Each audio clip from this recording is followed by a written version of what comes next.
Started with 71 players, 54 rebuys and add-ons. There is a total prize pool of 120 million Hong Kong, approximately 15 and change million US dollars, is now down to 8. We are here at the Guangdong Asia Millions, presented to you by PokerStars and with Joe Stapleton and my man Mike McDonald. And it's feature table time. Day 3, 8 players left, all in the money. And now we've had a little bit of time to look at the chip counts, and you know, there's some quality on this final table. Joe, you know, like, your thoughts on the way the day finished before we get to today. How did it go? Before we get to today, we do want to remind everybody that we've got all kinds of localized streams for you guys, not just English. You aren't forced to listen to me and Paul, although I don't know why you would choose anything else. Even if you don't understand us, now we're coming at you in Mandarin, German, Romanian, Italian, and Slovenian. Most of those available on PokerStars.tv, PokerFirma.com, and PokerOne.ro for German and Romanian. And also, we are available on the mobile app, which you can get both in the Apple Store and Google Play, the PokerStars.tv app. And guess what? It's even available in America. So you can watch us from the United States these days. And also, it is an interactive show. Don't forget, get in touch with us on Twitter. That's the main way you can communicate with us. If you're not a complete troll, we will read your tweets using the hashtag GDAM, or you can email us nuts@pokerstars.tv. You can also follow along via print form at pokerstarsblog.com. And the blog team has been working on some great articles as far as what sort of dollar amounts we've been playing for here, what some of these guys' backgrounds are. And, of course, you can be our friends on Facebook because me and Mike McDonald, Paul's doing just fine, but me and Mike McDonald, we're lonely. Really? It's true. Yeah, we're a couple of lonely boys. Oh, you're so vulnerable. To get back to your question, Paul. Yeah, this is what it's all about right here. That's the money. We bubbled last night. We played down to the bubble. Unfortunately, Ronald Lowe, who is one of our favorites, a great character here, one of the guys that we would not see unless we were playing in Macau, playing for these stakes. He bubbled. From what I understand, Selena actually told me that he and his son were the 2 bubble boys last year in the $2 million event. They were the number 1 and number 2 bubbles. But that right there is what they're playing for. That 8th place is $6 million Hong Kong, which equates to $774,000 US dollars, making last night's bubble the 2nd largest bubble in the history of poker. And those prizes run all the way up to 34.6 million Hong Kong up top, which is about $4.4 million. So I think, you know, Paul, you asked Mike right before we went on the air how his friend and roommate Pratt was feeling coming into today. My guess is, Mike, when you said he's feeling okay, everyone's got the money locked up. And considering where the blinds are at, I guess there's like not probably a ton of pressure right now. Yeah, I mean, all these guys have experience playing, you know, even if they're not used to these stakes, they're used to these stack sizes. Like, you know, whether it's for, you know, 40 million Hong Kong or for $40, 12 big blinds is 12 big blinds. So, you know, Pratt and all the other guys who have played a lot of tournaments, they know pretty much what to do. Like, there's a lot more zeros on the end, but the decisions will be things, you know, he's pretty comfortable making all the decisions. Right. There's still there are big decisions to be made, but there are less decisions to be made at this point. Exactly. The one thing that puts a little bit of pressure on is, say you make a mistake that, you know, a small mistake when you're playing for, you know, 1,000 times the stakes that you normally do at a final table, or 100 times the stakes you normally do. That mistake is, you know, 100 or 1,000 times as big. So there's pressure in that sense, but you know, Pratt was even telling me that he found like with 9 left, it was one of the highest pressure situations.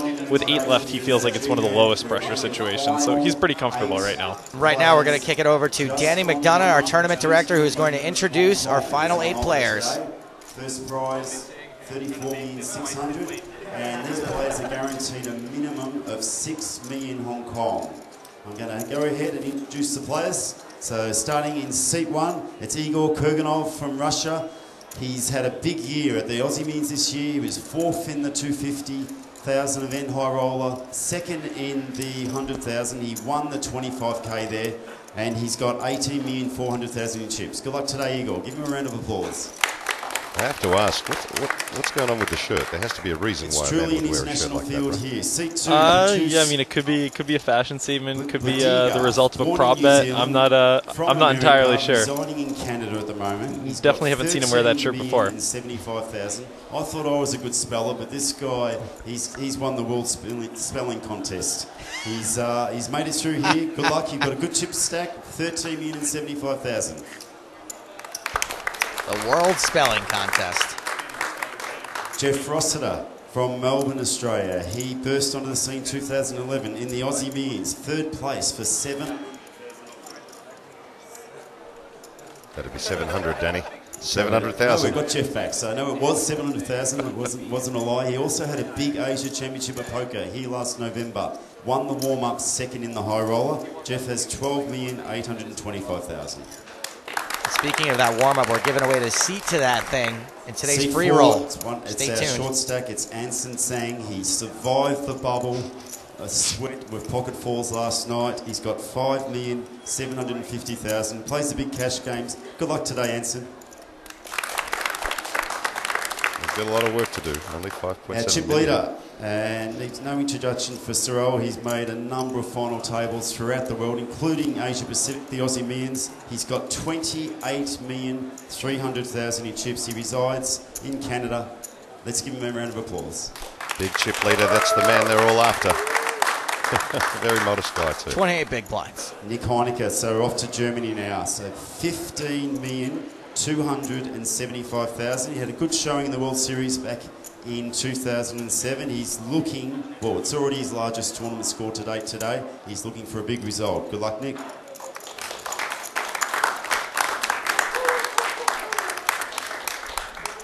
And we do have an American in the field. It's Isaac Ike Haxton. He's a team online pro for PokerStars. Did very well in a recent million dollar cash game over in Europe. Very well known online player. Great to have him here. He's got 7,075,000 in chips. All the best, Ike.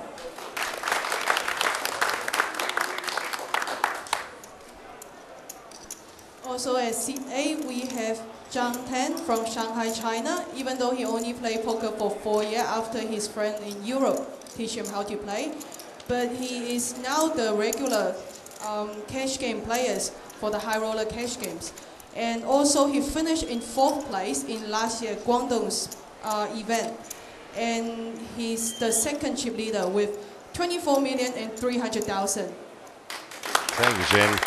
Certainly had his way of it on 当 day 然， two. 在 Lots 今 and 天 lots 我 of 们 money. 的豪客赛的主赛事 There's the 的 translation 正 of all 8 of 名 what 玩 the 家，在 announcements 第 were. 8位的我们有来自上海 Germany, 中国上 Canada, 海的 Australia, 唐征先 Hong 生。 Kong, 他虽然只是玩 Malta 了 and China 4 all 年的 represented 扑克 at this 但 final 是他 table. 现在是很多 There are 的 the chip 高额 counts 现金桌的常客， and their 并且在 positions 上一年广东 respectively. 集团 Sorrel 主办 Mitzi 的 with all 豪 the 客赛 chips, 里面 28 million. 他是 Now, you know, when the blinds are this high, guys, 第4名的。 let's ask you, Mike, I 现 mean, 在他 how 有 important 2430 is a chip lead 万的筹 in 码，是 comparison 第 to 二 when 个 the, 筹码 the 的 structure 领 is a 先 little 者 bit softer, for example? Okay, good luck to I mean, a you. chip lead's always a So chip we're lead kind of back thing. to the I think that blinds. there's a lot more opportunity to 500,000 bully one people million. The when anches are when the 100,000. structure when the stacks are deeper. I think so, And but it it's still over is. to You know, dollar and Sorrel dealer. isn't a very So advantageous position since here. The dealer's name's Dollar, and we've got lots of dollars to give away today. Good luck, players. Mike, I have a question about Pratt, actually. Is Pratt the kid that passed out? No, that's his younger brother. That's his brother who passed out. His at brother's the the one who spelling bee. passed out at the spelling bee, and as a basically they were saying that, like Pratt tells me, he was actually saying earlier today how he considers himself like the Robert Varconi of spelling bees. Yeah, I saw that. Because basically his brother passing out was like the moneymaker moment.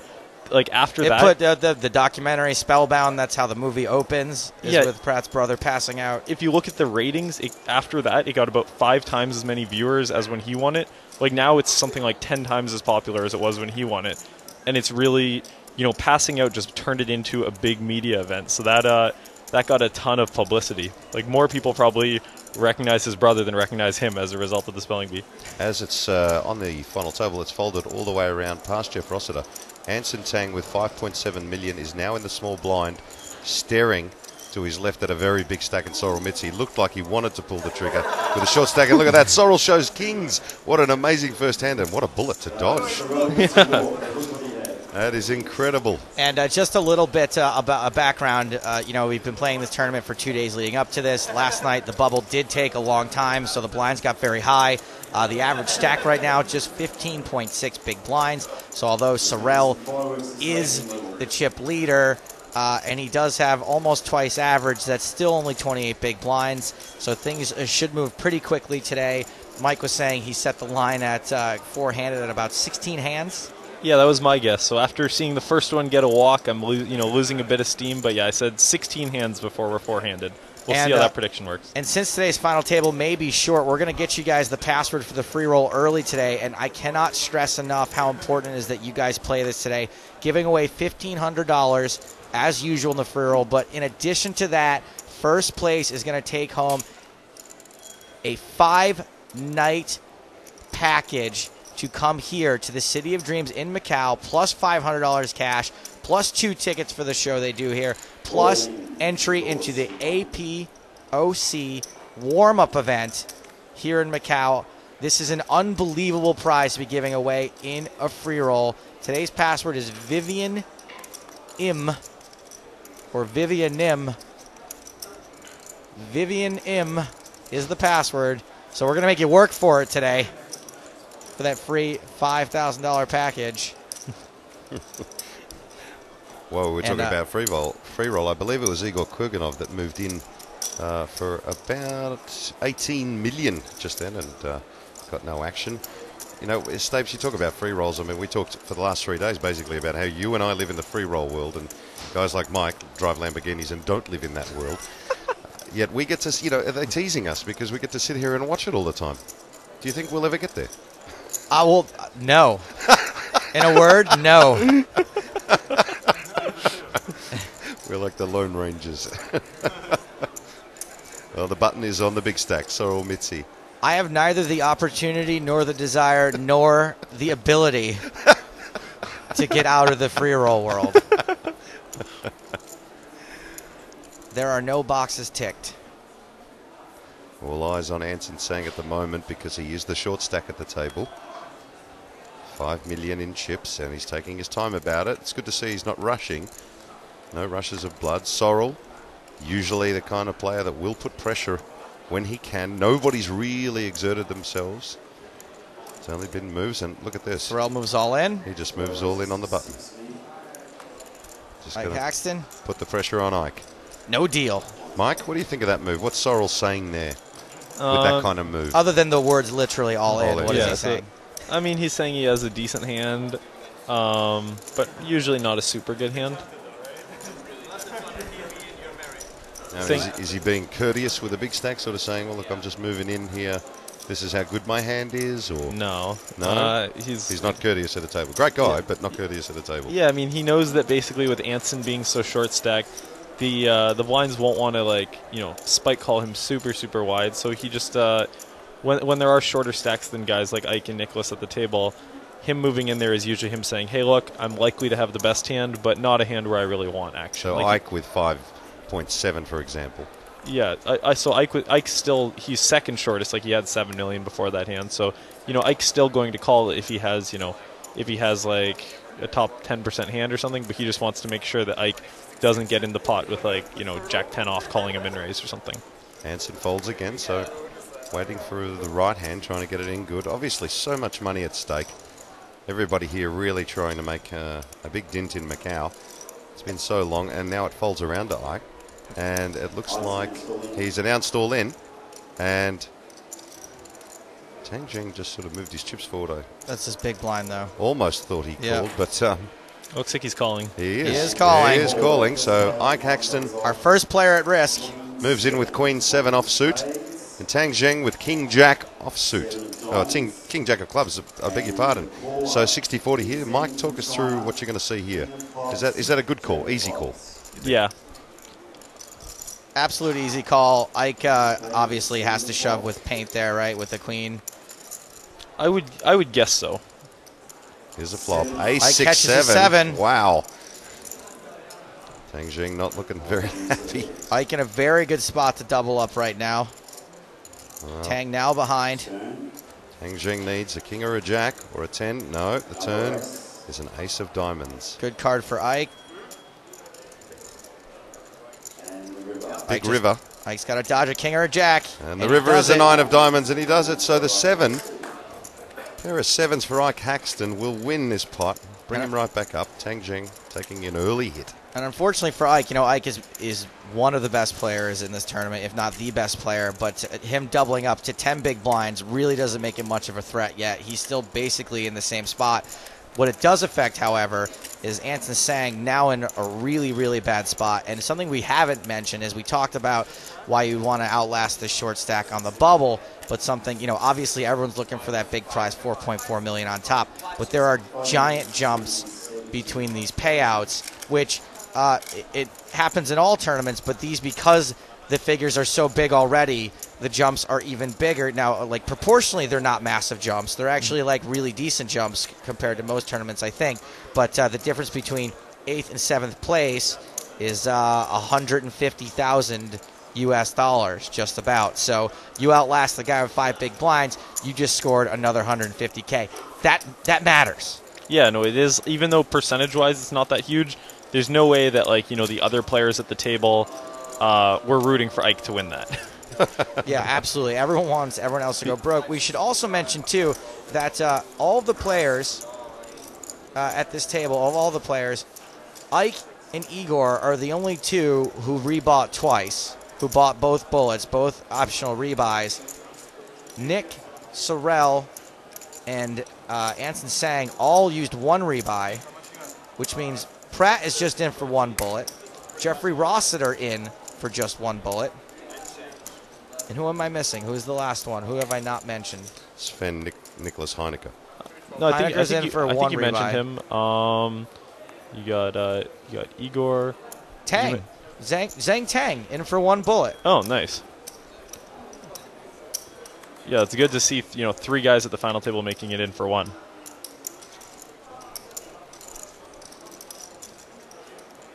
Correct.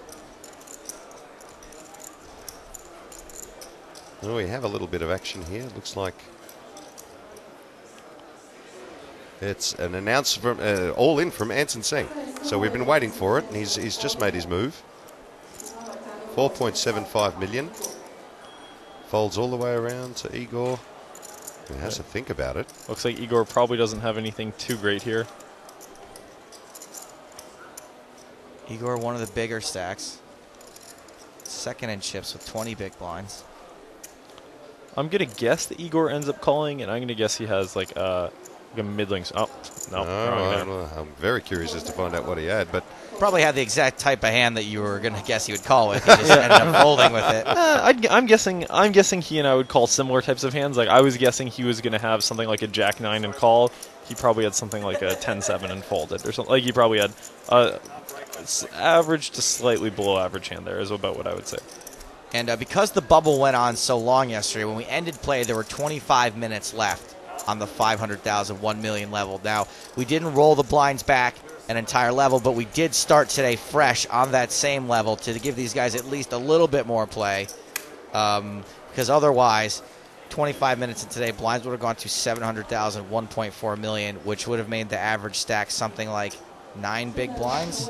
Yeah, my 16 hand prediction was based around that. So now I would revise it to 23 hands or something. But it adds a lot more play, not cutting everyone down to 9, 10 big blinds. folds around to Tang Jing. He lets it go. Igor in the small blind, Pratt in the big. Situation, I imagine Igor will be shoving the majority of his hands here. He does. He moves all in, and Pratt didn't exactly snap fold that hand. He does call. So Igor Kurganov moves in the small blind, and Pratt's made the call with pocket eights. So Igor with queen 7. Is that a misstep? No. No? No. With 20 million in chips, he couldn't have raised there rather than just shoved? No, that's fine. That's fine play? I mean, Patricia's going to have to fold so often. Yeah, it's it looks like it might look that way if he loses a 25 million chip pot here, but, you know, he can always win. Oh. He can always hit a I queen. might have jinxed that. What an And then- action flop. And look at that. Fatouche just looks devastated. Kurganov Why wouldn't you be? has paired his queen. Club's not a factor unless it comes running clubs. Then they can chop this pot. This game can be cruel. Look at, yeah, it's the first time those sunnies have come off. The turn is 4 of spades So Fatouche needs to hit an 8. and only an 8. Otherwise, his stack is going to get completely handed over. The river is a 10 of diamonds, and that'll do it. Our first player eliminated is Fatouche Badiga in 8th place. That's a bit of a surprise. Yeah, definitely, you know, both people played the hand properly there. It's not, it's kind of you know, unfortunate for Igor to run into a hand and unfortunate for Pratt to lose with the best hand. Well, what can I say? Mike McDonald, you sort of almost rated yourself as a top 10 player in the world, so I take it as gospel what you say. Both players played the hand right. Stapes, if me and you were in that position, I don't know what would have happened. I think that I don't know. I would never be in that position. So let's just say that. There's no effing way I would ever be in that position. How about this? I'll just say I do agree with Mike. And we should note, however, Fatouche walks away with $774,194 American dollars, which is 6 million HK. And our next elimination in 7th place will be the final person to not make $1 million. $922,581 for 7th place. So everyone has just laddered up around $150,000 from Igor's queen pairing on that flop. Igor Kurganov now with 32.3 million in chips. Soromitsi with 30.8. So the big stacks have emerged, and it is folded around the Soromitsi, who opens for 2 million. With 2 Clarks, very James Bond-esque. Round to Igor Kurganov, who's the recipient of Pratt's chips in that last hand. Jeff Rossiter gives up his big blind. 7 players remain. Now you live with Pratt. Yeah. Mike, how's he going to take that? Is that, you know, is he the kind of player that our viewers will want to know our players a little bit more personally with you here? We get to know them a little bit better. Yeah. How does someone like Pratt take that? Is he happy that he cashed in a tournament like this? Obviously, he'll be unhappy today. Yeah. But how will it settle with him? Yeah, I think when we get back to Waterloo in 2 days, he'll be happy with the result. Like he turned $1 million into 6 million. That's a well above median result kind of thing. Like he did pretty well in this tournament. It's his biggest cash today, so I'm guessing right now he's probably raging. He might already be drinking by now, but I'm pretty sure he'll end up taking it all right. Have him bring us a couple. By the way, there's a good chance he ends up profiting more than some of the players in this tournament. Now, he's a guy that was only in for his original buy-in, and so if he outlasts, if our next finisher is someone like Ike or Igor, who's in for all 3 bullets, then he's going to actually profit more than those guys. But yeah, that certainly is possible in a tournament like this. By the way, Igor, the new chip leader. Oh, not quite. Boy, he and Sorel are neck and neck. Yeah, super close there. And if you look at, they really can put a lot of pressure. Like someone like Tang Zheng is, he's average stacked, but he's still he'll get bullied by these guys in a lot of the pots he plays, and he doesn't really want to get in, a 40 million chip pot. So he really is kind of handcuffed. And same with all the middle stacks. Like they don't want to lose out when there's a 7 million chip stack in there. It is, Sorel and Igor can really put a lot of pressure on the rest of the table. Well, Anson Sang was in the big blind there. Igor just basically shoving the stack in and putting pressure on the short stack.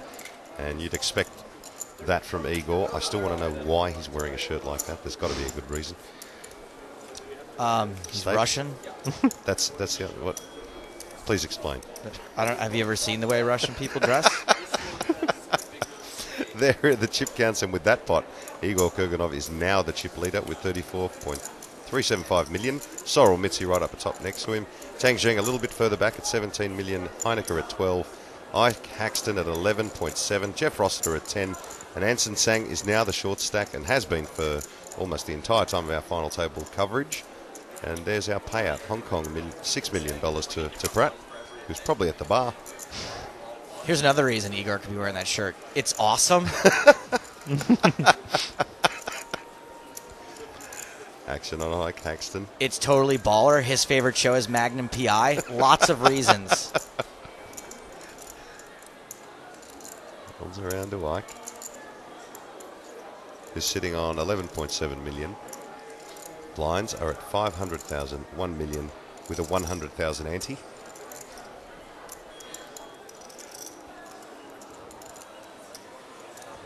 Just so you know at home, pots are 2 million. A little bit over 2 million. Ike just raising. Now this is this unusual with this stack size? I mean, it's slightly unusual, but not that. The whole situation is kind of unusual too, right? Yeah, good point. the stakes they're playing for are pretty pretty just out of the ordinary. And here it's basically a spot where he's, I can basically raise small with some giant hands, and he can also raise small with some bluffs because it's so easy for him to have giant hands. So I think it is, it's reasonable for him to do that. It's the first time we've seen that today. Sorrel Mitzi not giving him any resistance in the big blind there. That's interesting. We'll see whether Ike keeps that kind of play up. He moves a little bit further now, bit of distance. Paul, I'm going to give you one of my little tricks of the trade. Please. For commentary, which is when Ike does something, you don't say it's unusual. You figure out this is obviously right because Ike is doing it. Let's figure out why it could possibly be right. Okay. Yeah, that's pretty much it. I love it. We don't have to doubt him, is what you're saying. No, we just go, okay, obviously this is correct. Okay. Now let me figure out why this might be correct. And then you start to, as you start to question yourself, and then you're like, oh shit, why don't I do that more? Yeah, he definitely, whenever he does something that I kind of don't expect, I'm like, oh shit, well it's, I need to be doing that. Yeah, exactly. Folds around to Anson Tseng on the button. He's got 5.15 million in his stack, and he lets it go. Sorrel Mitzi in the small blind. He's got that look about him, doesn't he?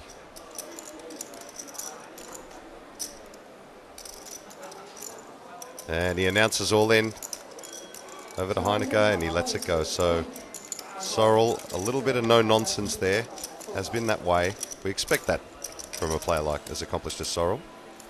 Yeah, it's tough for Nicholas to make a call there. Like when I say Igor's queen 7 shove is fine, now there's even more pressure on the short stack. So Sorrel shoving a queen 7 hand is even more to find. Like I think that it's very, even though there's less in play now that there's one less ante, it still is very difficult for a 13 million chip stack to call it off when there's these 5 million stacks and things like that. And Stapes, you talked about the bubble bursting and the various now prize money bubbles. This one's significant because the next player doesn't earn $1 million, right? Bragging rights. It's $900,000, right? Yeah, absolutely. Just shy of $1 million now. What's 80,000 between friends? Much bigger jump between 8th and 7th than between 7th and 6th, which Sure. you don't always see actually. And the good players, of course, they will study that. They will know that really well, won't they? They'll know their bubble. They'll know their prize money. Are there players that go, be damned with the bubble, I'm just going to go there and play? Yeah, there are, and we're all very happy to play with them. Gee, you're a good guy, Mike, aren't you? Now, if I'm not wrong, Mike just did a fist pump and he got walked. There are walks in this game on this table must be pretty valuable. Yeah, I mean it's a walk picks up 1.2 million chips, and it's effectively kind of like picking up 2.2 million chips because most of the time when you're in the big blind you won't be winning the pot anyways. It's huge to get a walk here. Unless you have kings. Yeah, then like Sorrel's walk with kings is always a little frustrating, but overall it's a pretty good endeavor. Well, the button is on Nicholas Heineke, the big blind on Tang Zheng. Ike in the small blind, and the action will be on Igor Kurganov, our chip leader at 34 million. Lets it go, folds around to Anson Tseng, still sitting on that short stack. Looking rather calm, like his game so far. Hasn't rushed around to Sorrel. Lets it go. And Nicholas Heineke has announced all in. That gets out of the way. Tang Zheng in the big blind. Will he find something?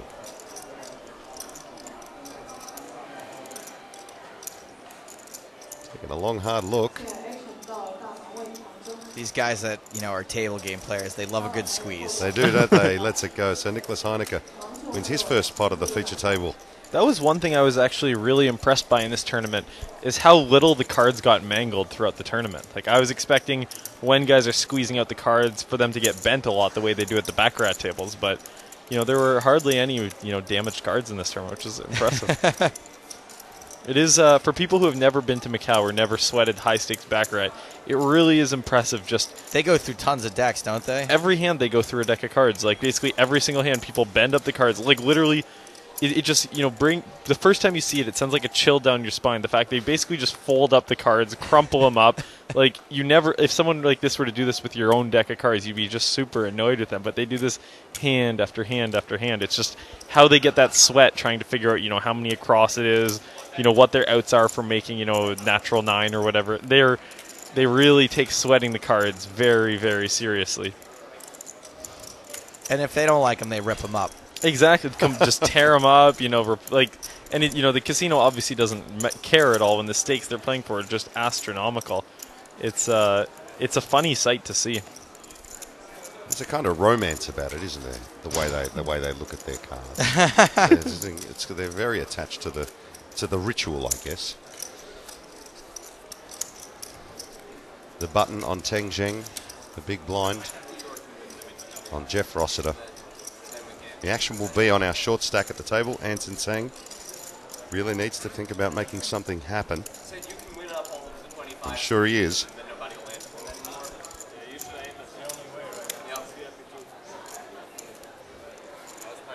And the action is on our short stack. Follow the shorty.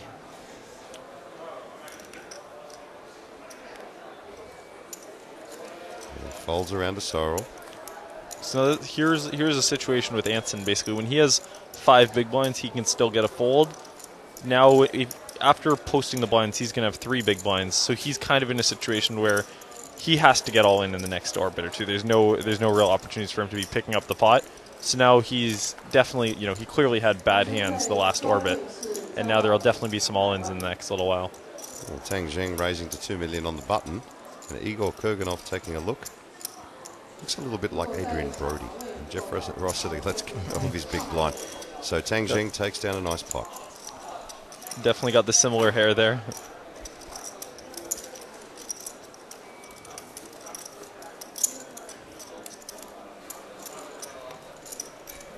If you have any questions for Mike, please shoot them in. Some interesting questions came about yesterday. Let me tell you. Yeah. Some from the viewers, some from Selena. Oh, those are the ones we could air. Oh, yes.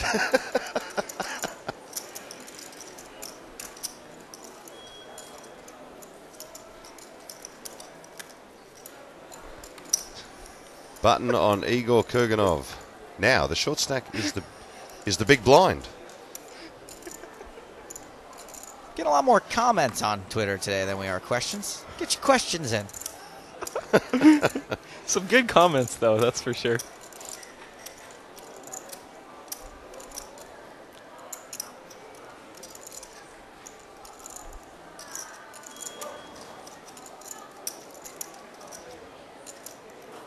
Kurganov folds his button. Rossiter shoves on Tseng.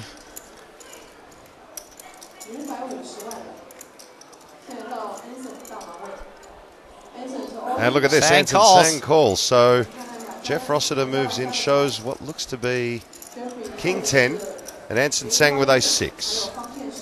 Again, two very standard. Yeah. Both players doing exactly what they're supposed to do. Deal them out. Let the poker gods sort them out. Tseng obviously the player at risk. Rossiter loses his hand, they will flip-flop places. Flop is 5-10 queen. Wow. Rossiter pairs his 10. Tseng gonna need to catch an ace. Running straight cards. Let's see what the turn brings. It is a queen of diamonds. That's no help. Only an ace now.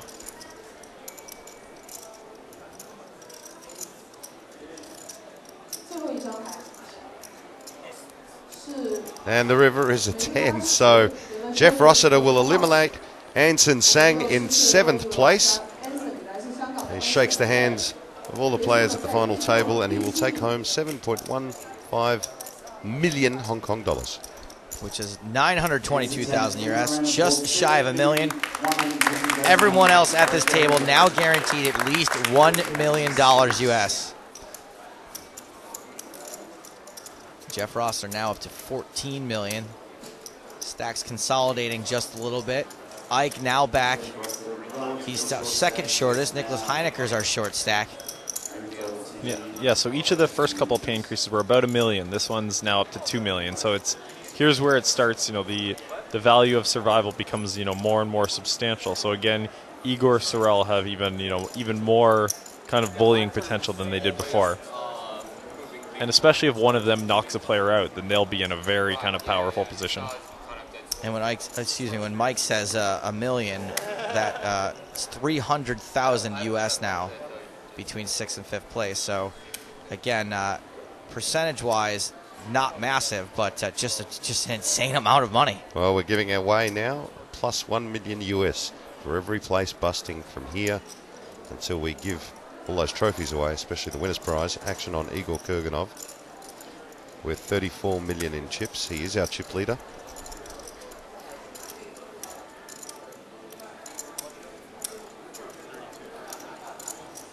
Asking Sorel Mitzi how much, and he says he's all in. Sorel's answer was 32 million, and then wow, I think he liked his first card.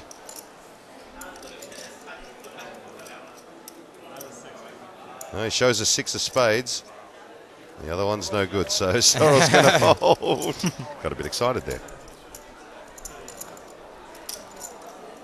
I guess the 6 was the card that got him excited. I'm getting more and more familiar with Twitter. You wish you hadn't joined now, huh? And there's things on there that I don't have to know about. I don't have to know what people are thinking. I think I liked the idea that Twitter didn't, I wasn't involved. Now I feel the need to respond to some of these wonderful viewers. I wouldn't even know what you're talking about because I have them all blocked. I can't even read them. There's so many wonderful compliments. A few strange ones too, let's face it. Come on, this is the Twitter world. I'm getting there. Someone's asked you for a hug, Stapes. Is that kind of weird? Is that a virtual hug? Yeah, it's a little weird. The guy spent the day insulting me yesterday, asked me for a hug now. Okay. A little weird. Okay. Action on Jeff Rossiter. My producer suggested I tell him it's hard to tweet with your face cut off. Jeff Rossiter races to 2 million. Sorel asks, how much have you got? Sorel in the small blind here.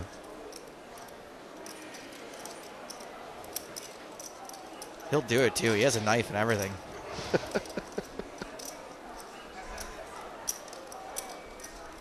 Sorel having a really long, hard think about this.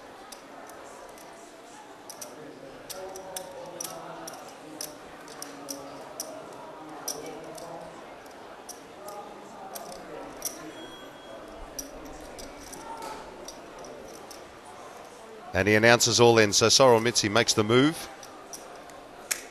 Nick Heineken folds, and look at this. Jeff Rossiter calls very quickly, so Sorel Mitzi with King 10 off suit.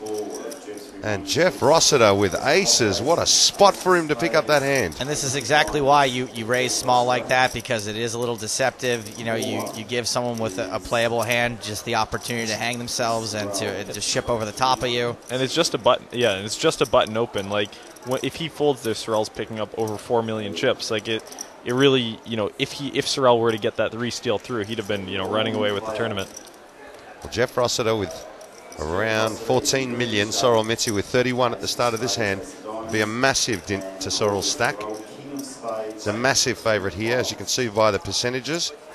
But we also know that anything can happen. Let's have a look at the flop. And it is an ace-5 deuce flop. Well, that's a pretty good flop for Jeff Rossiter, as Sorel starts to count the chips out. Apparently someone folded Queen Jack, so oh well, doing all right for Rossiter.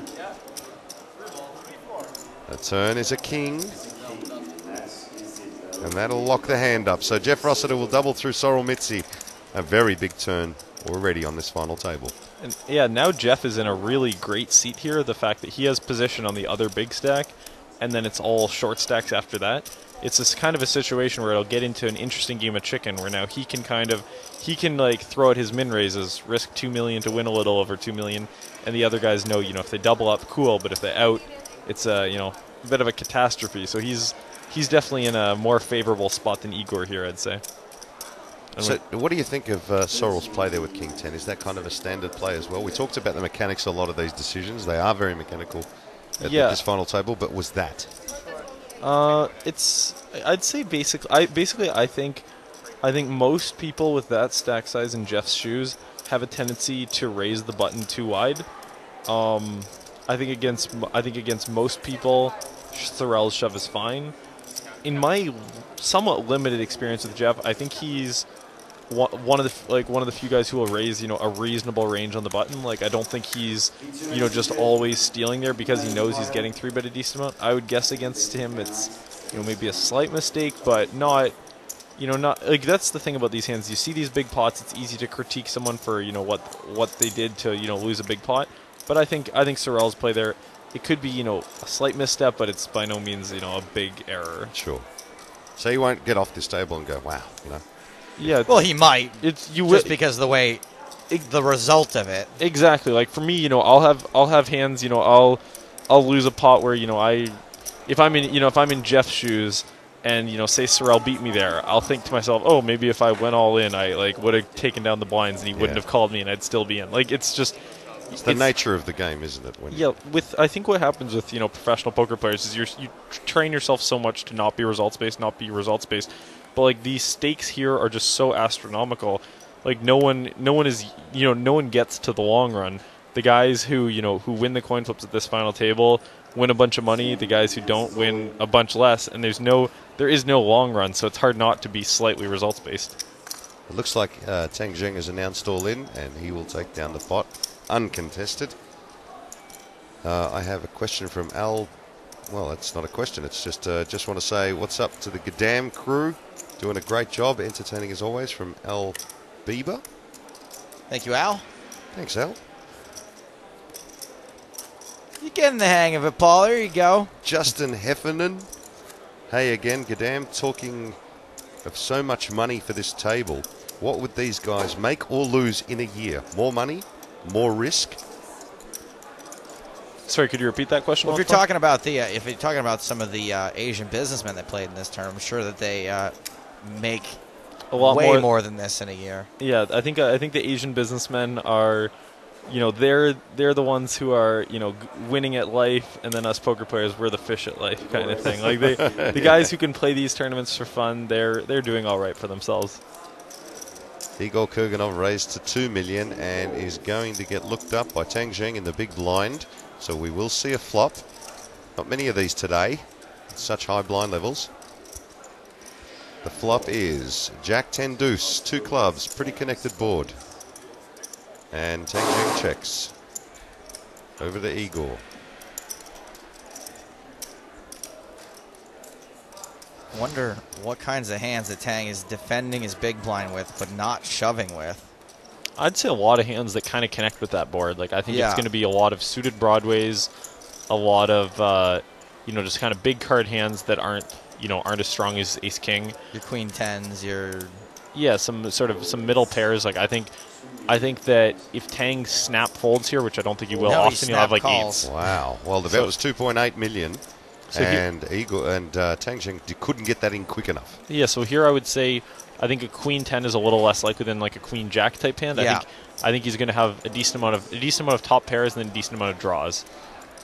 Oh, a good friend of mine, Van Marcus, a PLO player, once told me the quicker the move, the weaker the player. Now, does that mean he's on the draw? I don't know about this case, honestly, because Tang's a guy that's been very deliberate and taken a lot of time to think about his decisions most of the tournament. So good point, yeah. Him just snap calling there, I tend to side with Mike that I think he is a jack a lot.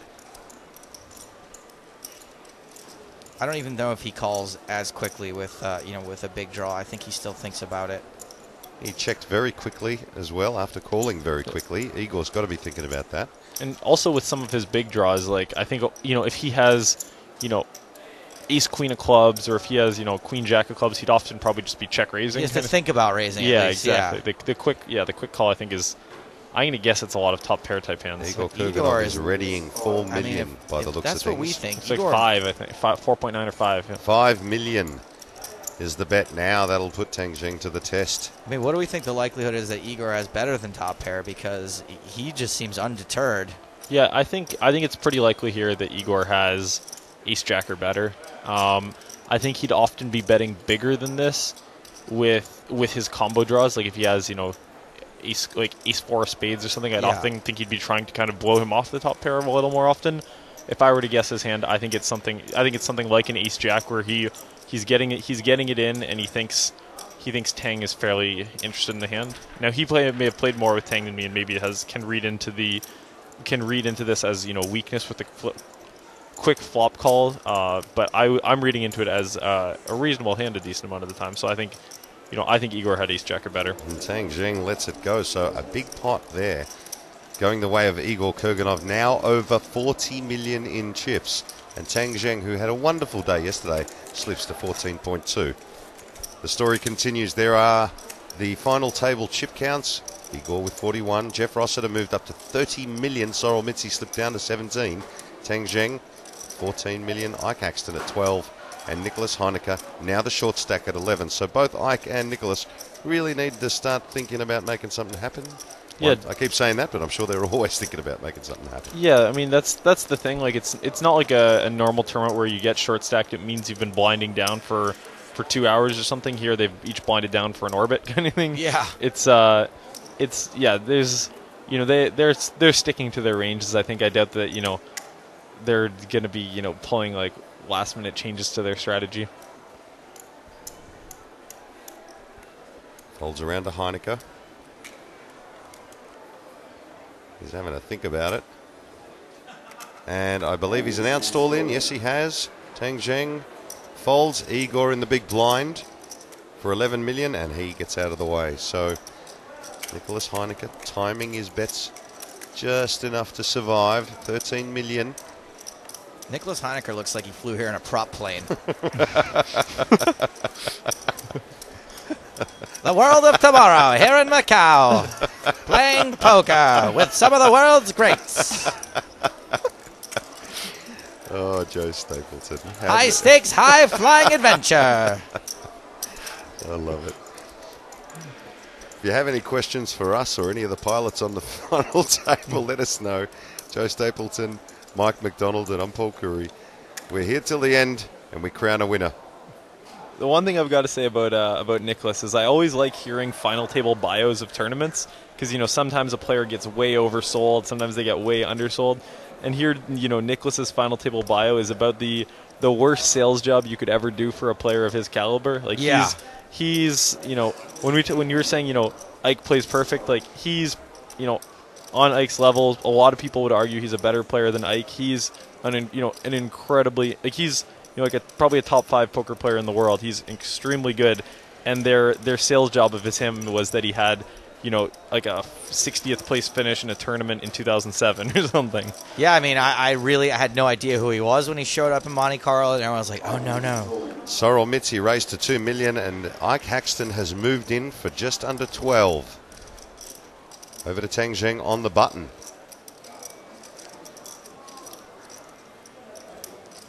He lets it go. Kurganov out of the way, as does Rossiter. Now the decision is left for Sorrel Mitzi, who started this day as our chip leader.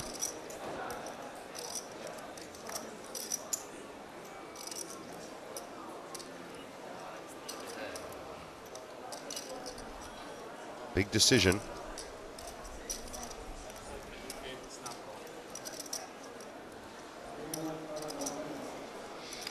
Not just a big decision, Paul. Probably one of the biggest decisions of Sorrel's career. And for most of these guys at this point, every decision, the further along we get in this tournament, the more likely it is to be the biggest decision of their careers. Yeah, that is very true. Like, even the bubble decisions could easily be the biggest decision of someone's career. Like the the pots that people have been losing are like winning or losing. Represent often maybe $2 million in EV or something. Like it's really really substantial. Even a blind steal is picking up like $500,000 or something like it's gigantic. Maybe not $500,000, but like hundreds of thousands. Well, Sorrel lets it go, so Ike Haxton perhaps smelling a little bit of weakness there and profiting. Taking it down. Ike moves up to just on 16 million. Tang Zheng around 13. Heineke at 13. Mitzi at 15. Rossiter and Igor Kurganov sit way above at 27 and 39 respectively.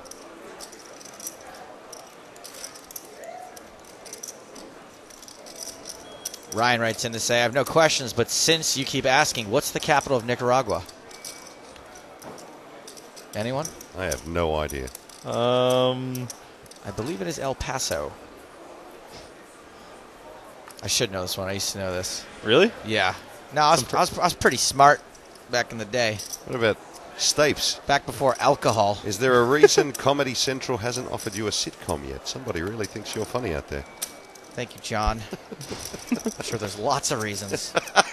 The biggest one being, I'm not famous. Igor Kurganov raises to 2 million. Jeff Rossiter in the small. And Sorrel Mitzi in the big. Managua, Nicaragua. I knew it was one of those ones that sounds like the country. El Paso, Nicaragua, pretty similar. I knew it wasn't El Paso. Mike. Sorrel Mitzi looks interested here.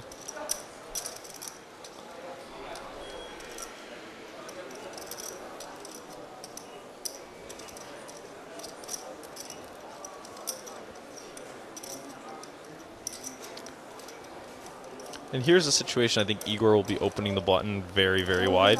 Well, Sorrel re-raised all in and Igor quickly folded. So Mike's right.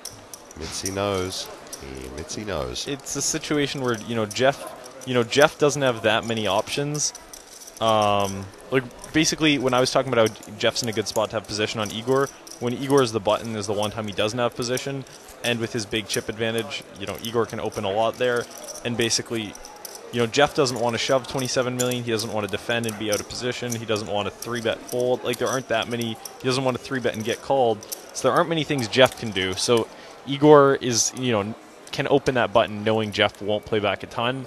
And then it's just kind of him against Sorrel where, the majority of the time, where basically, Sorrel basically needs to risk his tournament life to go in there. So it's a spot where Igor can open a lot and force Sorrel to shove a lot. Barney Rubbles is written in to say, such a big money tournament, it's nuts they don't have cameras showing the cards in the final table. I actually think that the fact that it's such big money is a reason to not show the cards in the final table. It requires a ton of additional security, a lot of extra technology, and some players, when they play at this level, they don't want their whole cards being shown. Mitzi's moved all in here on Nicholas Heineke. It's not the first time he's done that today so far. Looks like Heineke has a legitimate decision. I'm gonna guess he ends up calling. I don't think he'd be. I'm wrong again. It happens. It happens. It's not often, but it happens that Mike is wrong. I've been wrong a bunch so far. I'll be wrong a bunch more, I'm sure. Welcome to commentary.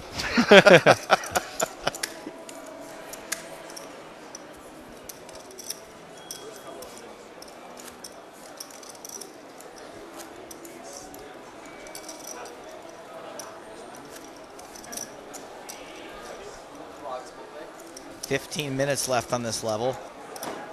I have a question for Mike here. Are you going to play the WSOP this year? Yeah, I'm going to go out, play the main event, play a couple prelims. Not going, not playing a ton, but going to play a few.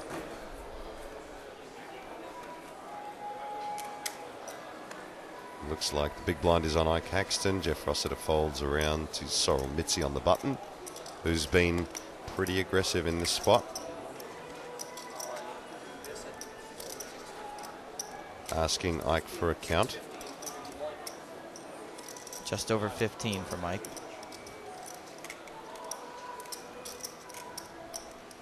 Sorrel's almost up to 20 again, so he's working his way back in.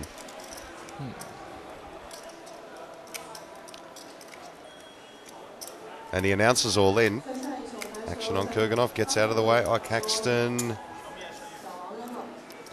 shows a deuce and a 10. That hand won the World Series of Poker twice. What is he doing? And Sorrel shows ace-queen offsuit, so he wasn't lying. A poker player not lying. Yeah, Unbelievable. I definitely would have not anticipated Sorrel to be that strong there. I guess what that shows you right there is that Sorrel is somewhat concerned about the implications of getting into a big pot here. Like he's basically by cramming there as opposed to min raising, he's more or less saying like, look, he knows doubling up doesn't double his value in the tournament. So even with some strong hands, he's comfortable, just picking up the 2 million that's out there, rather than trying to, raise and have, King 10 suited shove on him or something. That's interesting. Great assessment, Mike McDonald. Take it to the bank. I hope you're recording this for your poker advice. Folds around to Nicholas Heinecker on the button, and I believe he's announced all in. Ike in the small blind, lets it go. Tang Zheng in the big. Looks at his cards and wishes them to change, and then throws them away. 7 deuce. That's why. Natural 9. Look at this, ace 7. So everyone promised me when I'd come over here, you'd be going all in, and people would be calling your all-ins with 7-2 off, 6-3 off, 5-4 off. But I'm sure they meant that, but not for $4.5 million US. Yeah, I guess except there's an exception to every rule. The Lamborghini's not enough, is it, Mike? The lifestyle, the rock star. What did you do before you became a professional poker player? I must ask this. I was asked this last night. Oh, I was a high school student. Like I started playing poker when I was 15. What were you studying? I was in math, planning to be probably an actuary. Right. Yeah, and then basically I realized pretty quickly that I like poker more, and I'm doing better with it than I would if I had a real job. So I ended up, putting school to the side and playing poker full time. So, me before poker, I was, normal teenager, I guess. Tang Zheng has moved in the small blind and has been folded. Now, let me ask you, it's a logical question. How old are you? 23. 23. Let's say the game dries up in a couple more years. Everybody, we talk about the future, the next 5 years, all the players out there getting better and better and better. Yeah. The edge is getting smaller and smaller and smaller. Eventually, there's going to be a time where in poker, in terms of it's at the highest level, the top 5-10%, become a little bit more knowledgeable. Yep. What do you do if something were to dramatically change tomorrow in the world of poker? Or don't say live out of your Lamborghini. Let's rephrase the question. Let's say tomorrow you woke up and just didn't want to play anymore. It's probably a more reasonable question. What would you go back to, or what would you do? I think you've got the rest of your life. Yeah, it is something I think about that regularly, often. Just because poker, it can't be around for forever. Like there's anything where you're making money as easily as is possible in poker. It's going to get more competitive. It's going to get tougher, and at some point, I'm fortunate that I'm in a spot that I'm never. Unless something changes drastically, I don't think I'll ever need to get a job. I don't like to pay the bills or something. Like I think I'm pretty set in that regard. But at the same time, I try to be at least a somewhat ambitious person, have things to work towards. So I'm sure I would want to do something after poker. I don't know what it would be. I think as far as wow, Ike Haxton raised to 2 million. Jeff Rossiter re-raised all in. Ike folds. Nice pick up from Jeff there. Back to you. Yep. Back to the question. Yeah, all right, let's not talk about the money. Yeah. What were your ambitions, or what would you like to rediscover? I would say one thing I'd want to do is I'd want to do more traveling purely for fun. Like when I travel for these poker tournaments, it's often fly in, land on day 1A, set my flight home the day after the final table's done, or sometimes even before the final table if I'm not feeling too ambitious about my result, or too optimistic. And then basically I'm often in these exotic locations but not doing that much. I'd love to take a few years, travel everywhere that I've ever wanted to do, and just not really have like a substantial itinerary, just do what I want for fun. Also beyond that, I think at some point I would probably starting up a business, like find some problem that I think exists and try to come up with a good solution to it, turn that into a business. That's a super vague answer. I don't really have a concrete answer. I was going to go at you after that answer. Yeah. So Dick, let's while we're watching this final table unravel, let's come round to Rossiter, who's called the big blind, and Sorrel Mitzi checks his big blind. This is kind of rare for this feature table. We see a flop, and it is, well, it's a 4-7-6 flop, all diamonds. Could be a bit of action here between Jeff and this Sorrel. This is a flop that could be, Jeff could have some pretty good hands pre-flop and some, mediocre hands that have connected here. And Sorrel, his range is kind of all over the map, so he definitely could have hit that as well. No contest. Jeff bets, Sorrel folds. Back to the question is, I guess if you could remove, I mean, these are idealistic questions, but they are questions that a lot of people out there, I spoke to a whole bunch of people back in Australia last night, and they were all asking those same sort of things. I mean, do you ever think about going, okay, forget about the money and forget about all the rock star stuff when you're tired of it, when you're 74? Do you ever think about getting a real job? Do you ever think of a job? Did you ever want to be a fireman? Did you ever want to be a police? Like Stapes and I don't have real jobs, so we're in the same boat. Yeah, I mean, I think that basically, I think as far as real jobs that I would want to get, I would need to kind of take on, one of sort of two, I guess, mentalities, I suppose. Like the first mentality is, I'm a pretty competitive person. I like doing things that I can excel at and try to be the best at. So on the one hand, I'd want to, one of the goals would be a job that, appeals to my skill set. And I think, I'm very analytical. I'm pretty, mathematically oriented. I think something like trading or some form of investing, I think would be, natural to my skill set. But I think that's something I could be good at, but not necessarily something that I would enjoy the most. So like, removing, like those jobs tend to pay pretty well. But there again, I'm not really doing anything to help anyone out besides myself, and I don't know that the job satisfaction would be super high. So it is really, it's tough to find something that really would, appeal to, everything you'd want to do. I think another goal that I would want to have is I find, when I was younger, and even still now, I'm pretty self-interested, don't really do much to like, help people besides myself. And I think each year as I get older, I tend to think, life's been pretty good to me. I've been pretty fortunate. If I could find, a way of, using the skills that I have, the knowledge I have to, help out other people. And I'm not trying to just get a bunch of people asking for free coaching right now. I mean something outside. We've already got a couple of those requests on Twitter. Yeah, I get those daily. I think doing something to, help out people, beyond myself is eventually going to be one of the things I need to do to, make myself happy and keep myself happy. I think purely doing things for financial interest isn't going to be, satisfying for 74 years. No, it certainly won't. Igor Kurganov raised to $2 million, and Sorrel Mitzi's staring him down with... Oh, no, he's poised, he's looking down. He's got the button, and Sorrel now worked his way back up to 19 million after that massive hand against Jeff Rossiter, who has worked his way up to 33 million now. Pot's got 4 million in it. Sorrel could be thinking about pulling the trigger here.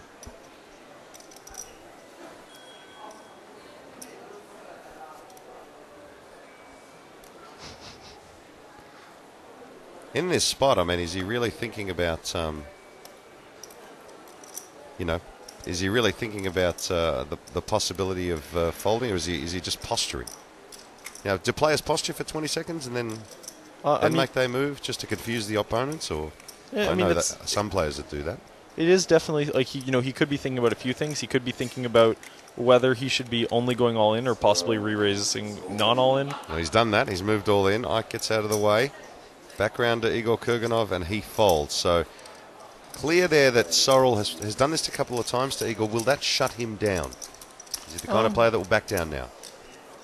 Probably not. I don't, like it, it's really that's the thing that people when poker's played at the high level, it's not like it's people like combating, like they're not thinking about it from a hand by hand perspective of like he won that pot, I'm angry, I'm going to get him back, I'm going to win the next one. Like that's not really how people are thinking about it. They're just kind of thinking about it from not the best players, at least. Yeah, and I think most of these guys, they're some of the best players in the world. I think they're really they come up with a game plan, they try to approximate their opponent's game plan, figure out how to perfectly exploit that, know those people will be trying to exploit them, try to re-exploit that, and it ends up in a somewhat kind of balanced equilibrium where just because a guy's 3-bet you twice, you're not, anticipating a third 3-bet any more or any less than had he 3-bet 0 times. So I don't think that any of the actions at this final table are going to substantially alter how people are going to perceive them. Ike Haxton has moved all in the small blind for 10.5 million. Tang Zheng in the big blind. Look at his cards. He looks like he's in great pain here. Got 13 million and he folds, and that's probably why, looking down at Rags. So Ike's body language pretty positive so far. Takes him a little over 12 million now. Tang Zheng slips to 12 million. Nicholas Heineke, the short stack, with 11 million. Sorel Mitzi at 23. He's worked his way back up to 23. Jeff Rossiter sits at 33 million. There's the chip counts. And Igor Kurganov also at 33 million. Not much separating those two. And there's also the difference from the start of the levels. You can clearly see Jeff Rossiter picking up 20 million in chips and Igor Kurganov with 15 million. And other than Ike Haxton, everybody else has given them those chips. Yeah, here it's really kind of a weird kind of stack size dynamic. How you have the chip leader, then to his left second in chips, then to his left third in chips, which really means there aren't that, like, if it was the other way around, you'd have some strange situations where Sorel will get bullied a bunch. Here he's kind of lucky that he'll know what the chip leaders are doing before the action's on him. So his seat position is really good, that he's not in a spot where any pot he gets open, he's risking a small 3-bet to 3 million or 4 or 5 million.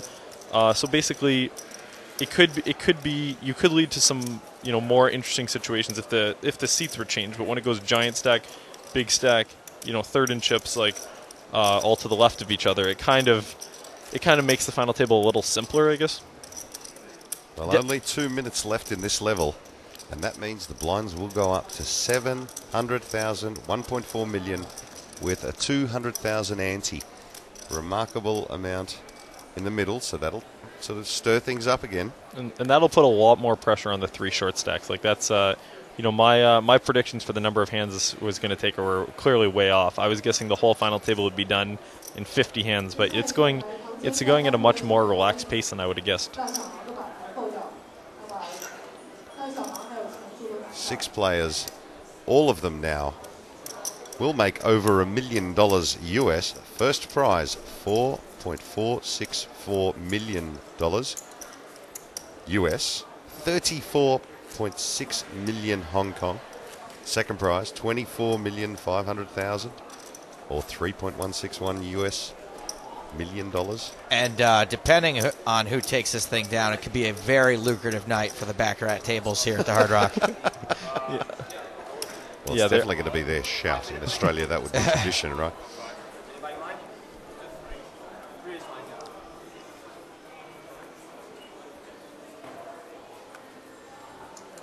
Is that okay? Well, if we all agree, can we take a 3-minute break after this level? Ike's looking to take a short break after this level, an unscheduled break. Very short one.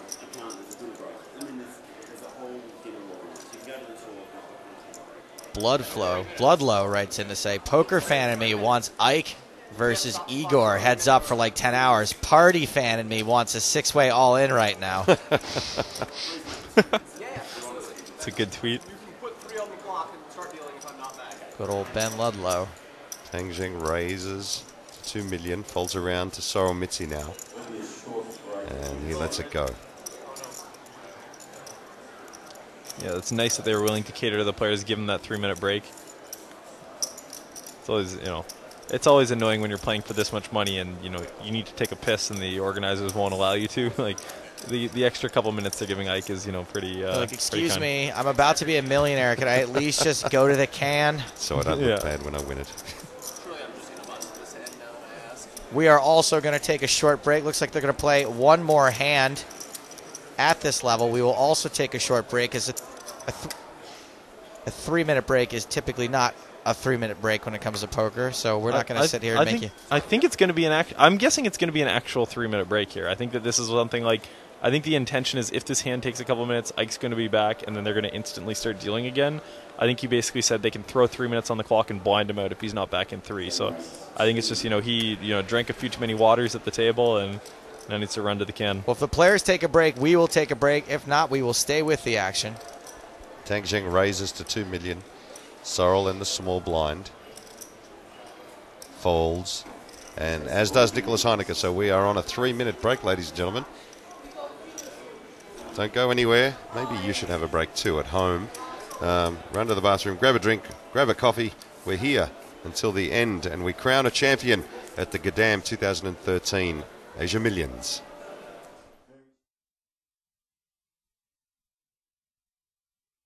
Table. We are here in Macau at the City of Dreams. I'm sitting with Joe Stapleton watching 6 players, and we have welcoming to the microphone Winnie Wong. You are the CEO of the Guangdong Group. Thank you very much You for must be so inviting proud. me here. You must be so proud. Oh, thank you. I'm very proud to be here together with you in the webcast. Now, we were just talking just before we went to air, and we're getting so close now. Every person on this table is going to take over 10 million Hong Kong dollars. I was in Macau about 5 or 6 years ago, and poker had just begun, and it's come such a long way. Where do you think it can go? I mean, this is enormous, what we're watching here. It's really making history. Has it exceeded your expectations, or is it, is it going further than you ever dreamed? I think we are still at a very early stage right now here in Macau. We see poker as an emerging trend. Is a Western game brought about to Macau, and it has gained its popularity these days. I see big potential here. Yeah, well, it's quite incredible because there aren't that many markets in the world that are moving as well as Macau, and really that's why we're all here.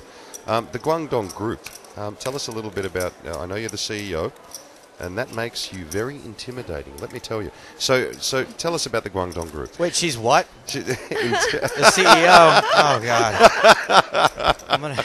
See, this is why we didn't tell you, mate. We didn't tell you because we knew you'd react this way. I need a drink. Okay. Yeah, that is everyone when they see me and saw my title on my business card, they always have similar comments. Is the comment usually, what a big business card? You have like the business card that folds. It's like origami. I love the business card. In fact, I've kept it near me. It's my favorite business card. But go on. Yeah. Guangdong Group is a junket operator here in Macau. For those who don't know what is a junket, is sub-casinos inside big casinos. We run high-stake VIP baccarat tables. Mainly, over 99% of our tables, cash tables, are baccarat tables.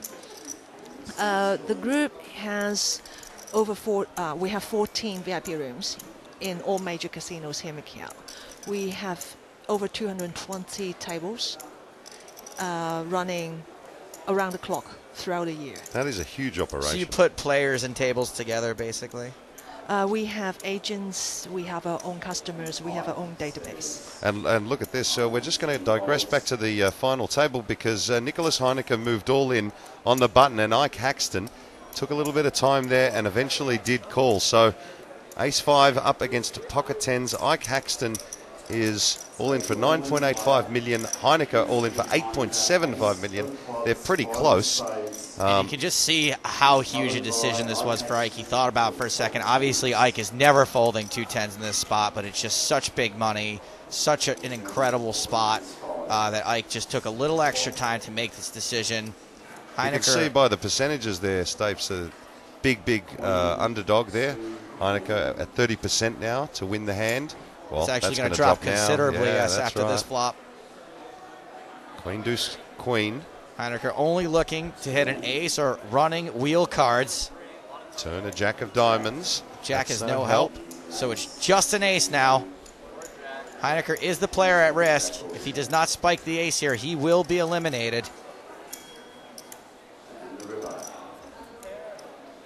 Oh, and the river is an ace. So Nicholas Heineke will break the heart of Ike Haxton on the river. And look at that. Ike Haxton is one of the best players in the world. But it doesn't matter how long you've been around this game. This game will surprise you every time. So a huge double up there. Massive double up for Heineke. And also blinds now at 700,000, 1.4 million, which means Ike Haxton is left with less than a big blind. Incredible. There are the chip counts on our final table. Igor Kurganov at 33 million. Jeff Rossiter at 30. Sorrel Mitzi at 20. Nick Heineke now goes up to 19.75 million. Tang Zheng at 19, and Ike Haxton, his stack got decimated. He's just got to tickle over 1 million in chips. Winnie, you have been watching the development of this game, and as you have been, we've talked over the last couple of days, you're also learning about the game. Yes. It's a pretty exciting game, as you could just see there. Well, what is it? Have you seen a game like this? Last year was my first time. This is the second time Guangdong runs this tournament. So last time when I first saw this game, I'm thrilled. It's really, really amazing, exciting. I have a feeling that I may not be a good player. Almost no one is, by the way. I've been around poker for 5 years. I am not a good player. Well, we're sitting here, aren't we? Yeah, if you we're could not tell playing us there. a little bit about this here. 10% of your administrative fees from this event going to a charity fund. What exactly is that charity fund? Okay, that charity fund is a charity fund that do a lot of charity programs here in Macau for education. So it's going back into this community. Yeah, to the community. And last year we did some donation to that charity fund, and we really impressed by what they have in mind on how to serve the community. And therefore, this time when we have the chance to do the donation again, we think, okay, let's go to the same organization. And that's in addition to the charity of having Joe Stapleton and Paul Corey here. What a charity that is 5 now. days in Macau. Well, that's happened. Ike Haxton has moved all in for his remaining million on the button and has obviously been called by Igor because Igor had almost the equivalent of the big blind in there. Because Igor had 2 cards. Yeah, that's right. So Igor now trying to do the table a favour and eliminate possibly one of the best players in the world in Ike Haxton. We'll see it by our percentages here. He's probably about a 60-40 underdog. Probably still reeling from that pocket 10s beat. Ike with 8-6 offsuit. Igor with 10-4 offsuit. And we will see a flop. And the flop is a 5-4 king. So Kurganov pairs his 4. Doesn't hurt Ike too much, though, since he was going to need to hit that 8 or 6 anyway. well, now he can add a 7 to that. Correct. So his percentage at 38 now. The turn is a 9. Doesn't change anything. His percentage dropping to 23%. Will the river save Ike? An 8, a 6, or a 7. And here comes the river. It's It a is 6. a 6. So Ike will double up on the river on the button. And Igor, well, that's not going to hurt his stack any. But the players at the table won't want Ike to hang around too often. We're all very kind as poker players, but on that table, they want him gone because that means more money to the rest of them. So Ike Haxton there, you can see, has moved his chip stack up to 4 million now. So a little bit of life there. He's got 3 big blinds, Stapes. What would you do with 3 big blinds? I mean, I've been in that position a lot. 3 big blinds. I think you can raise a little. You can raise fold possibly. 3 betting, maybe not an option, but it's something you can think about. So Winnie, we talk about the the people here in Macau taking poker on. Behaviourally, do you find so many more? Do you have this discussion with a lot of people around Macau? Are people talking about poker now? Well, actually, I see my friends and also some of my team in the company playing online poker at their free time. They are not doing their work, luckily. What do you say to that? I mean, it's kind of promoting the game, but you shouldn't be doing that on company time, let me tell you. So make sure you don't do that during your work. But it is the kind of game that really becomes addictive. I wrote an article many years ago, which a few people have talked to me about the poker table being a lot like the boardroom table, in that at the table we're often not ready for the different situations, the different characters that you see at a boardroom table, and often not prepared as we are in business. But at the poker table, you're not quite prepared. You might have a CEO over here, and you might have a secretary over here. Yep. And all of a sudden, they're all at the table and they're battling it out like a little war. The psychological side of the game is certainly fascinating. Oh, yes, it does. And I think that is the pressure for people to make quick decisions under a very pressurized environment. That is really exciting. Certainly the pressure of this game, it peels off layers of people's skin in some ways, and you get to see what they're really made of. And there are so many characters. Yesterday we saw Lowe, who was our bubble boy. He was amazing. Love What Ronald a Lowe. character. He was fantastic. And last year he bubbled as well. I mean, he's from here in Hong Kong, if I'm not wrong. And it must make you proud to see the Hong Kong players trying to take on the world's best, because they really are. What's the reaction been from the players that you brought to this tournament, the Guangdong players, to being able to play in this? Now, I know that for some of them, the stakes are kind of low, but as far as being able to play against some of these great players like your Gus Hansons and guys like that, I saw them taking pictures with Gus, smiling for the camera. Are they thrilled to be here? I think, well, when you say the stake is low, it's not low. Maybe the buy-in, that amount, $1 million for those extremely rich people, maybe it doesn't mean a lot. But the prize pool put together actually is still a lot of money. And Okay, thank God, they are human. Because we thought everyone was like that, right? yeah, I could see that our players are keen to get into a tournament with these big names. It's not just money, it's a status quo. Well, now that you mention that, let's talk about Macau Billionaire Poker. You know, the brand and the vision. Right. What do you got in mind? You know, tell us a little bit about it. It's very exciting. As we saw, Igor Kurganov has moved all in for 33 million, and Jeff Rossiter hasn't moved. He's just sort of sitting there. He doesn't look like he's going to fold.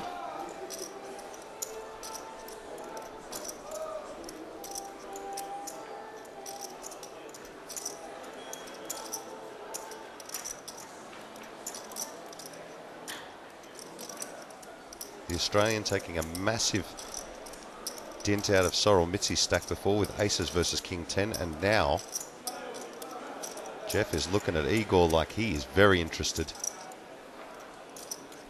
Jeff tends to make his decisions rather quickly, so you know he's sitting on a pretty big hand. Here's Stapes. And he has announced all in as well, so two of the big stacks at the table. And look at Ike Haxton. He could profit right now. And look at this. Sorrel opened his hand and showed, 7-8 suited. but folded. Now, it looks like Jeff has pocket tens there, and Igor Kurganov has queen 8. Now, Igor spiked a queen with queen 7. Correct me if I'm wrong, Stapes. Against pocket 8s Prague. before. Yeah, now he's going to have to do it again. See if I can call the outs right this time. The Twitter's on fire right now over the fact that I missed that. I could have been counterfeited. We're human, and this is live. But what is for sure is that at the end of this hand, someone is going to have an overwhelming chip lead with 59 million in the middle. Here is the flop. It is ace 5 6. That's no help. Rossiter in front with tens. Igor Kurganov calling for a 7 on the turn would give him extra outs.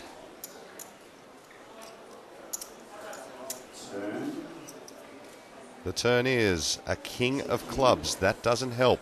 Now only a queen to save Kurganov. Well, he will be our shock next elimination.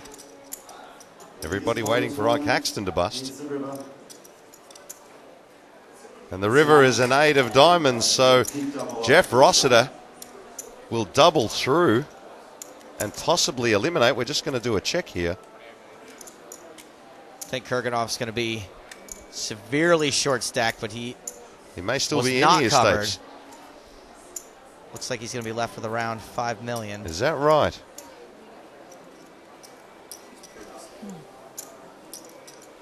So while they're counting out the chips here and the story continues, we see it's good to see an Aussie on the top, mate. Winnie, the future of Macau Billionaire Poker, we want to get back to that because we know you're very busy and we don't have you for very long. Tell us about the future. Okay, Guangdong Group, I mentioned before, specialized in junket business. And starting from last year, we saw big potential in the poker tournament market, super high stake ones. And therefore, we developed a brand under the name of Macau Billionaire Poker. And in the future, you will expect to see more tournaments held in Macau under that brand. That's wonderful. It's wonderful for me and Stapes, isn't it? Yes. No, in a word, yes. All the crew's smiling. But Winnie, we think it's fabulous what you're doing. We love You know, this game's it's really exploded back about 10, 15 years ago, but for a part of the world like Macau to be taking it on is quite amazing. And the brand, Macau Billionaire Poker, it's a very attractive brand, I must say. Who developed that brand? Who works with you on that stuff? I have a team, and we have a group of key stakeholders inside the company. They are very keen in poker playing themselves. And in fact, the one in the bubble last Low? night, yeah. Oh, wow. He was my favorite. He really was. He's the founder of Macau Billionaire Poker. We do have Ike Haxton all in again. Ike Haxton finally moving in. Tang raising 2 hearts, 6 of diamonds, and he's to up 3 million. against Haxton calling. 10 of spades. And I know it doesn't look like much, the 6 deuce, but it does win an ugly hand occasionally. Ike Haxton's going to need it too, because he's a big underdog here against Tang. We'll try and eliminate him. And here is the flop. An ace 5-7 flop. 2 diamonds. Going to be tough for Ike to run that down. We just have some running straight outs. See if the turn breathes life for Ike Haxton.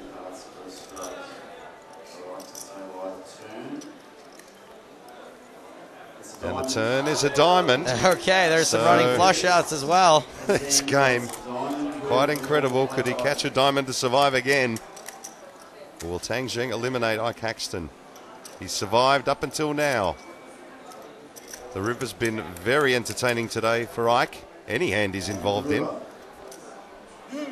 And the river is a diamond. So Ike Haxton, look at him. He's kind of just sitting there going, well, you know, that river has, at first it crushed me, but now it's keeping me alive. Quite an amazing comeback by Ike Haxton, who had one big blind.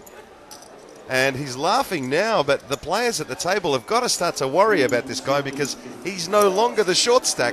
He's actually got 8.4 million. Stapes, they've got to be scared of him, right? I still don't think so. No, you can't really be scared of Ike Haxton at this point. I mean, Igor can be. Now, Igor is really in a bad way right now, because he is now the shortest stack at the table. You know, he just lost that massive hand. As Peter Jetton put it on Twitter, ICM punt / pain wish granted with that massive confrontation between Igor and Jeff Rossiter. And now that Ike's doubled up again, I mean, he's kind of free rolling right now. He sure is. Ladies and gentlemen, we'd like to thank Winnie. Winnie, we'd love to keep you and chat to you more about this, but we know you're very busy. We'd like to thank you and congratulate you, most importantly, from the entire crew and everybody from PokerStars and me and Stapes personally for making all this happen. And we'd like to pass our, we'd like you to pass our congratulations on to the entire group at Guangdong. Thank you very much. It's a real pleasure being here with you in the webcast. Oh, thank you so much. Thank you. And we're going to let Winnie go now. Ladies and gentlemen, if you have any questions about the Guangdong group, you can, of course, look at the website guangdongmacau.com, or just send us through the questions, and if we don't know the answers, we'll find them for you once again. Ike Haxton living on borrowed time.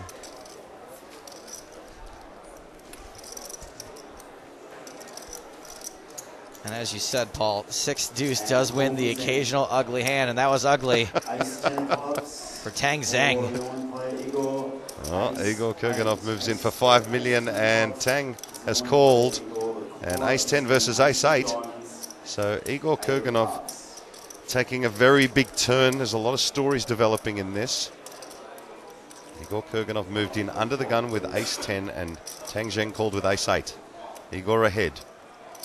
The flop is ace-queen deuce. All spades, insignificant at this point. Neither playing having a spade. Tang's going to need an 8 to eliminate him. Kurganov in a great spot to double up now. The turn is a 7 of hearts, so there'll be no chop here. And Igor Kurganov once chip leader. And the river is an 8. Oh, no. So Igor Kurganov, a shock elimination. The river has really been colourful today. Igor Kurganov gets eliminated. He was a big favourite in that hand. Out in 6th place, wins a little over 8 million Hong Kong dollars, and it's hugs and high fives all round. But that was a shock, Stapes. Boy, Ike Haxton is just going to be going to bed thinking about Igor Kurganov tonight. And not in a good way. No, I'm sure he's very grateful that that Igor has just gone broke when Ike was down to one big blind. Somehow Ike doesn't go broke. Igor, who was once the chip leader, manages to bust out ahead of him, finishing here in 6th place, taking home just over $1 million US, 8.3 million Hong Kong. Tang Zheng now moves up to 21 million in chips. There are the prize payouts. Winner with a whopping 34 million plus change in Hong Kong dollars, equating to about 4.5 million US stakes. Lots and lots of money for everybody. 24,500,000 Hong Kong, or 3 million plus change US for second. All the way, the next payout goes to 1.3 million US dollars, or 10 million Hong Kong. Ike Haxton still alive and kicking. 5 big blinds, all the way up to 7.5 million. Nicholas Heineke, also very quiet at the final table, has now moved all in and will take it down. That is a $300,000 US pay jump, by the way, that Ike Haxton just made by outlasting Igor Kurganov. And who knows how much further he can go. Doobie Fish writes in to say, pretty sure tens is actually a fold there. Jacks plus only for me. Hashtag ICM. Poker Claw says, he's a maverick renegade who plays by his own rules. Action Haxton. Your boy Mosen Golson, former EPT Grand Final winner. Most entertaining live stream ever on PokerStars.tv. Thank you. And Matu says, no more run like Mercier. New term, run like Haxton.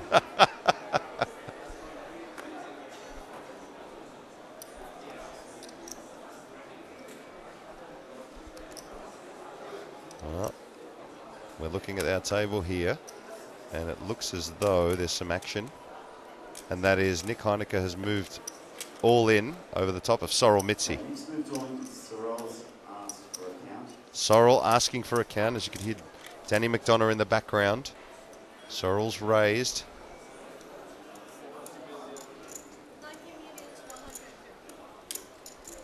And Ike Haxton still at the table, holding those green chips because he hasn't seen them a while. Sorrel taking a bit of time, had just over 20 million before this hand started.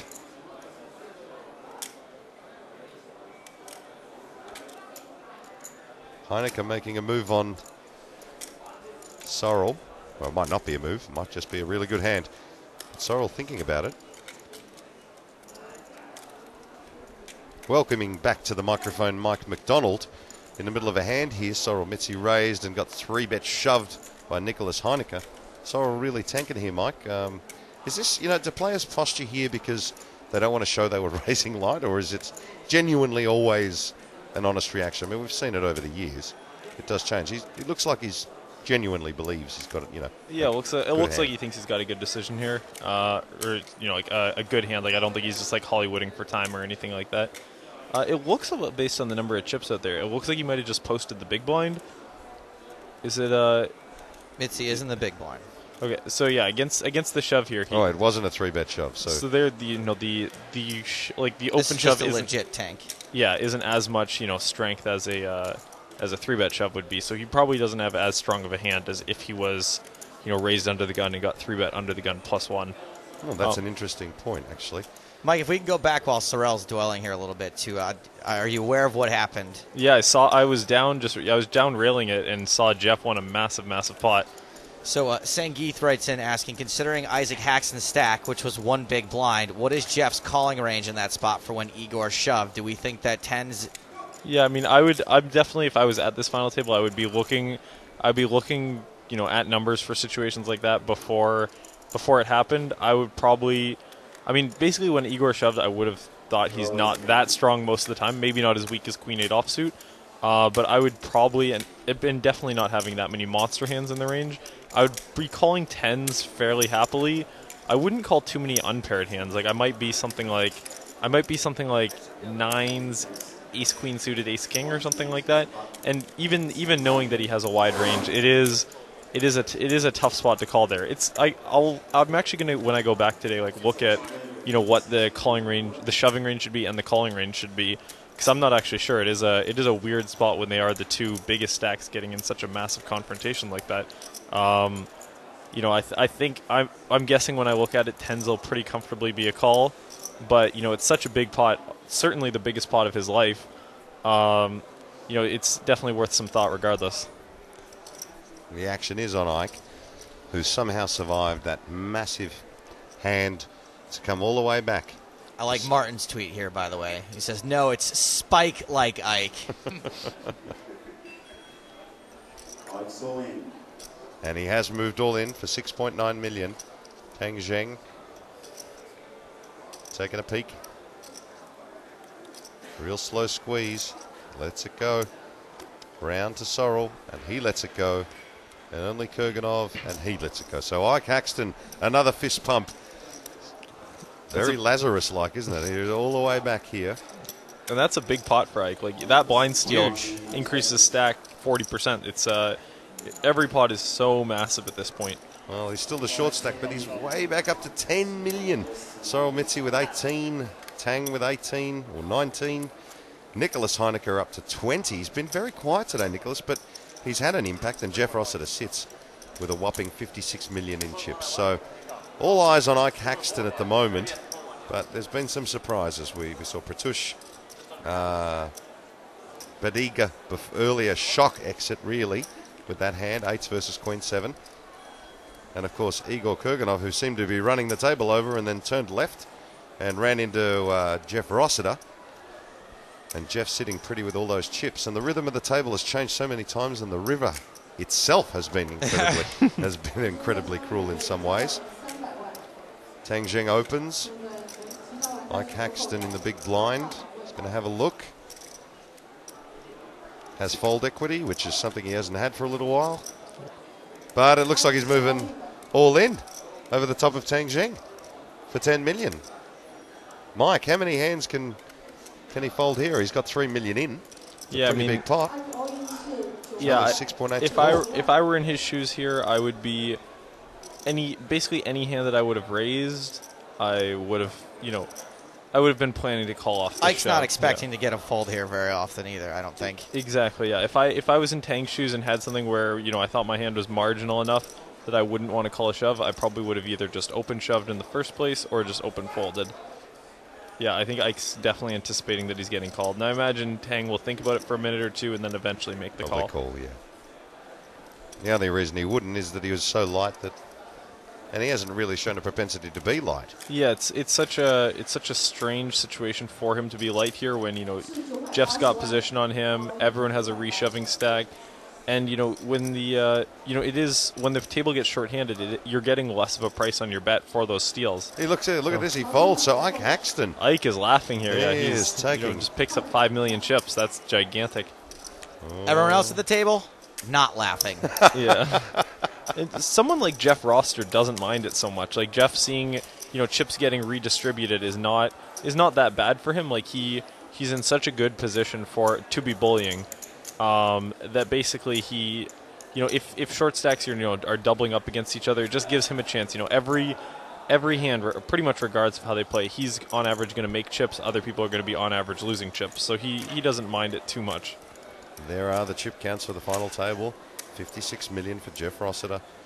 And Isaac Haxton moves up to 14.5 million after being at 1.2 Stapes.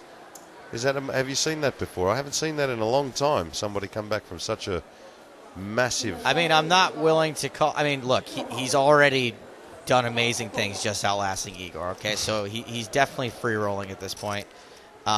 If he goes on to win the thing, it becomes even more incredible. What a story. You know, we've heard there's a reason that phrase exists. Look at this. He's active again. He moves all in on the button. Tang Zheng quickly moves his chips in as well. So Igor Kurganov moves in with what looks to be Jack 3 offsuit. And Tang Zheng snap calls him with Ace Queen offsuit. So Ike Haxton's luck is going to need to continue here. Yeah, definitely. This is a pretty giant pot, and this is a big one. Who's the all-in player? Is it Ike Haxton? Yep. Yeah, Ike Haxton could be eliminated here. He's an underdog, as you can see by our percentages. But that hasn't mattered so far today. Here comes the flop.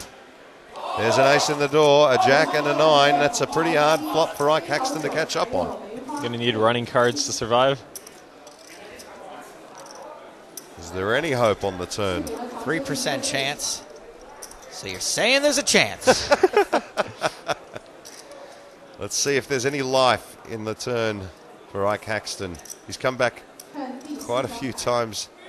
Maybe expected it to happen again, and the turn is a 3 of spades. Tang Zheng just sort of looked at him, and Ike just kept on drinking, thinking, nah, I couldn't possibly do this again, could I? Hold on, let me see what the outs are. I think he can hit a jack, and that's it. Well, a 7 would give him 2 pair. What's the river? It is a 6 of hearts, and that'll do it. So Tang Zheng eliminates Ike Haxton, who came back so well from that early loss with pocket 10s, but he is our next place finisher in 5th place, winning himself 10.2 million Hong Kong dollars, equating to about 1.3 million US.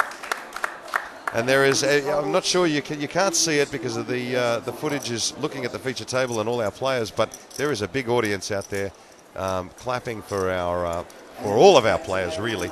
Terrific job here at the City of Dreams. Mike, 4 players left. What are your thoughts? I mean, I'm pretty sure all 4 of these guys are probably pretty happy to have, to still be in at this point. Like the only one who's kind of had a rougher day would be Sorel, who's dropped about 8 million in chips. But even dropping 8 million in chips and guaranteeing yourself an extra, 6 million Hong Kong is not necessarily a bad result. Like, I guess his value is probably similar to what it was at the start of the day. And Jeff's had a fantastic day. Nicholas had a good day. Tang's had a good day. Like, it's all these remaining players are probably pretty happy to still be in. I think no one has gone out where we would have expected. Pratt going out first, totally unexpected. Sang, we would have expected him to go out first. Then Igor going out after that. Crazy town. Yeah, that was for sure unexpected.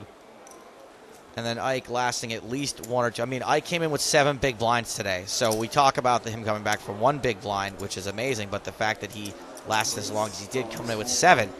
Even that's impressive, yeah. Exactly. Well, Tang has called the small blind here, and look at this. Big blind says, no, Jeff is going to raise 2 million more. Tang Zheng, if you want to play cards with me, it's going to cost you 2 million more, mate. And here the pot size can escalate very quickly. Like, after, a raise and a C-bet, like the pot's already going to be 15 million chips kind of thing. Like, pots are going to get very big very quickly if they do happen to not just be pre-flop confrontations. Tang Zheng lets it go. Our last remaining player from China. A huge crowd building around this final table, rooting for all the players from all the different countries. China, Malta, Germany, Canada, Hong Kong and Australia. And now there are 4. They've got quite the international representation in this tournament. Is it? I guess all 4 players are from different continents, which is not something you see very often in the Final rare. 4 of a poker Very tournament. Rare, indeed. Yeah, that's fantastic.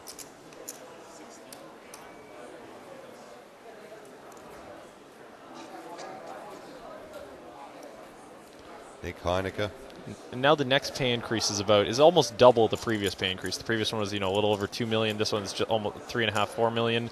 Really is starting to get to the point where surviving matters a lot, and both Sorel and Nicholas are probably thinking about that a fair bit.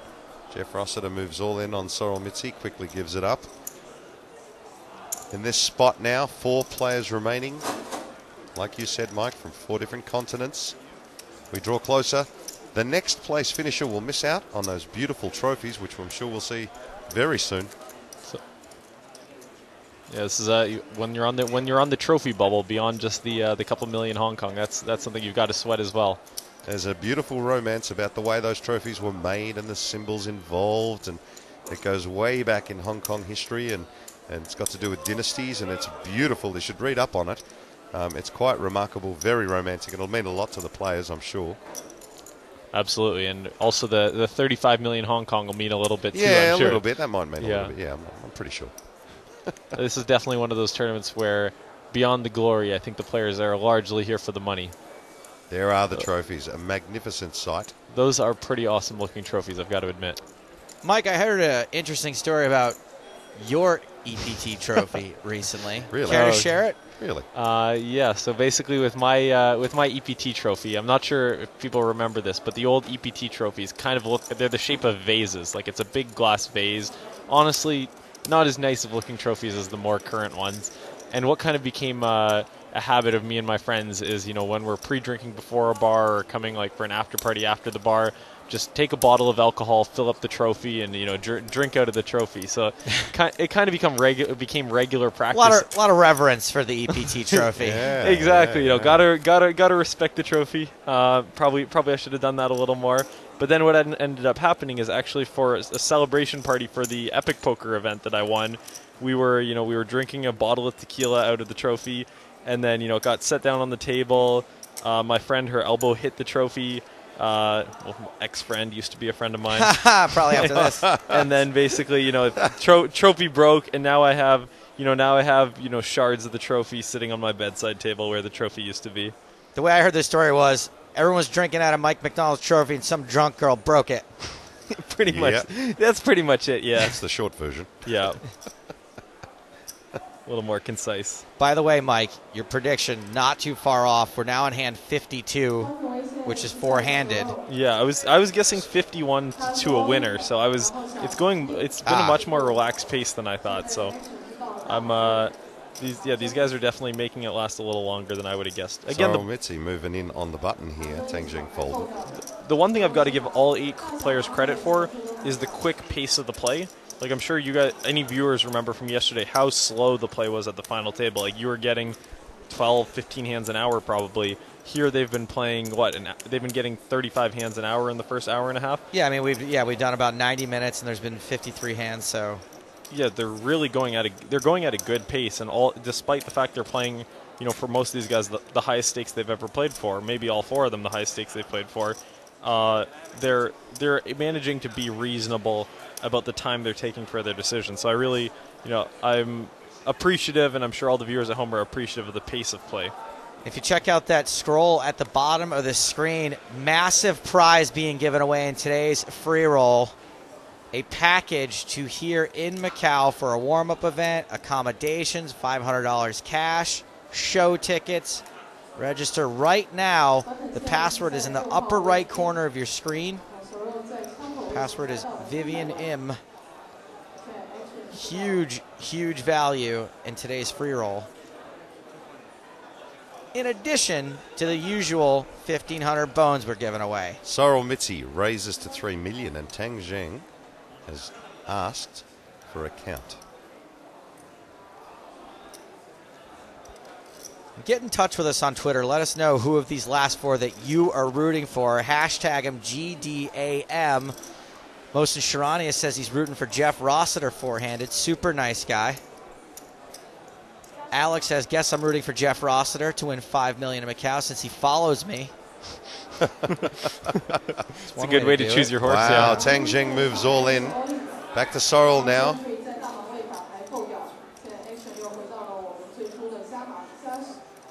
It looks like he's going to call and then just stopped himself.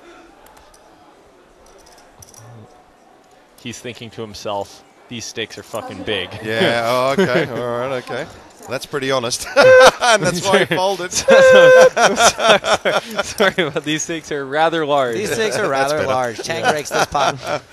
Top End writes in to say 4 different continents. If Ike equals U.S., then I guess Canada and U.S. are the same continent. If Ike equals Malta, then guys, look at a map.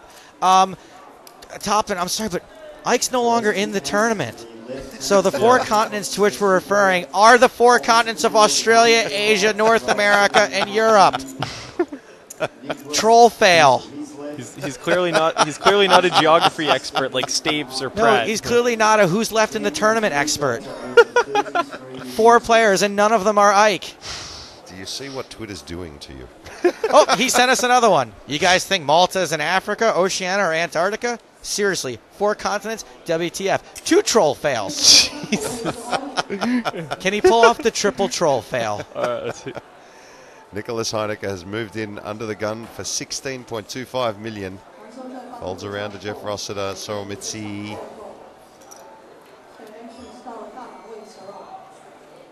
He's just asking how much he's got. We know that Heineke's got about 16.4 million before this hand. Jeff with 57 and Sorrel with 17. Let's it go. So 4 players moving the chips around. You've got to hand it to Nicholas Heineke, who seems to be surviving, moving up, and not doing it with much fuss. World champ and personal hero of mine, Pius Hines, watching, says, LOL, ICM is for wusses, I guess. LV Poker Dealer says, anyone but Mitzi. Joe says, PokerStars.tv app is pretty legit. Able to watch this live stream from my phone in bed. Tom says, I think it's best for poker if Tang wins. I would agree with that. Yeah, I would too. I think he's already done so well.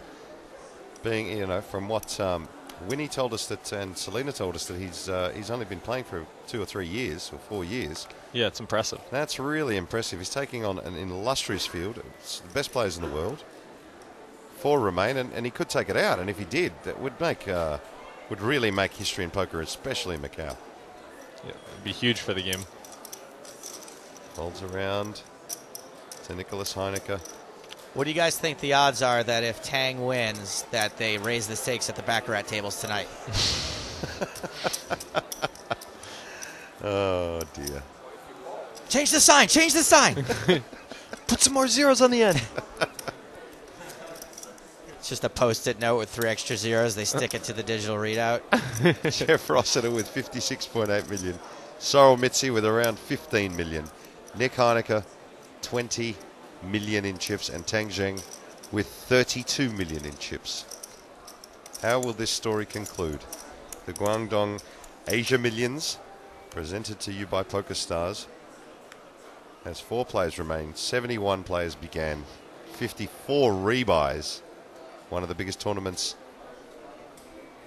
in the world now. One of the biggest prize payouts for any of these guys. Folds around to Sorrel Mitzi on the button. You can see up the top left of the screen, 2.9 million in the pot already. And it looks like he's announced all in. Yes, he has. Nick Heineke to his left has asked how much he got. It seems like he has a legitimate decision. Again, I've been wrong a bunch about these, but I'm guessing Nicholas is going to end up calling.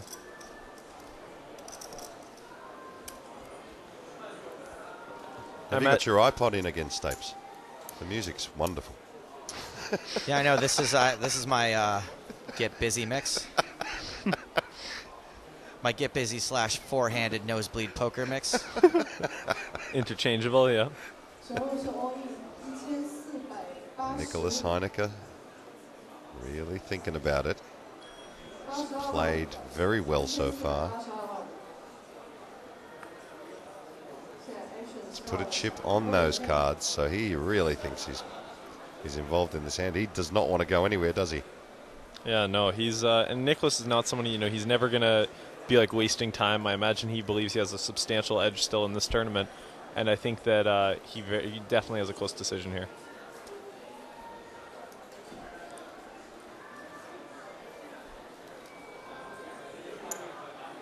He folds, so finally around to Tang Zheng, he lets it go.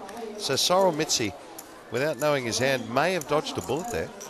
May have. Only the stakes perhaps saving him. Yeah. Are those decisions, we talked about this at the start, Mike, we talked about a $6 sit and go in comparison to this, and the decisions should be the same. Would he have called in a $6 sit and go? That's the kind of question. I mean, because if the answer is yes, he would have. But no at this table, then the money is the only factor. I don't think he'd be. I don't think he'd be playing a $6 sit and go. But I think it's kind of the more relevant question is: would he be calling in, say, a $600 sit and go as opposed to a $600,000 sit and or $2 million? Well, sit me and and Stapes play $6 sit and goes, and I can Are tell you kidding me? I don't play $6. I have to satellite into a $6 sit and go. I think in the $600 sit and go, he would have folded that though. Okay. Folds around to Tang Zheng. Jason Lavallee. He moves all in. Uh-oh. I was going to read a tweet from Jason, but maybe we got some action. Lets it go. There we go. So Tang Zheng now, You can clearly see that Tang Jing wasn't playing this style before, but he's caught on very quickly. He's no nonsense as well. Yeah, he's definitely learning. Been moving chips around a decent amount, playing more similar to the other three. Jason Lavallee tweets in to say, I really want the Chinese guy to be like, yo, you guys want to chop? Nah, JK. Aaliyah has written, listening to GDAM commentary, new favourite term is troll fail. Love it. I was really hoping there would be a troll fail trifecta. He's probably just sulking and studying the globe now. He was so happy to point out our mistakes not once but twice. Whoops. Action on Tang. Makes it 3 million.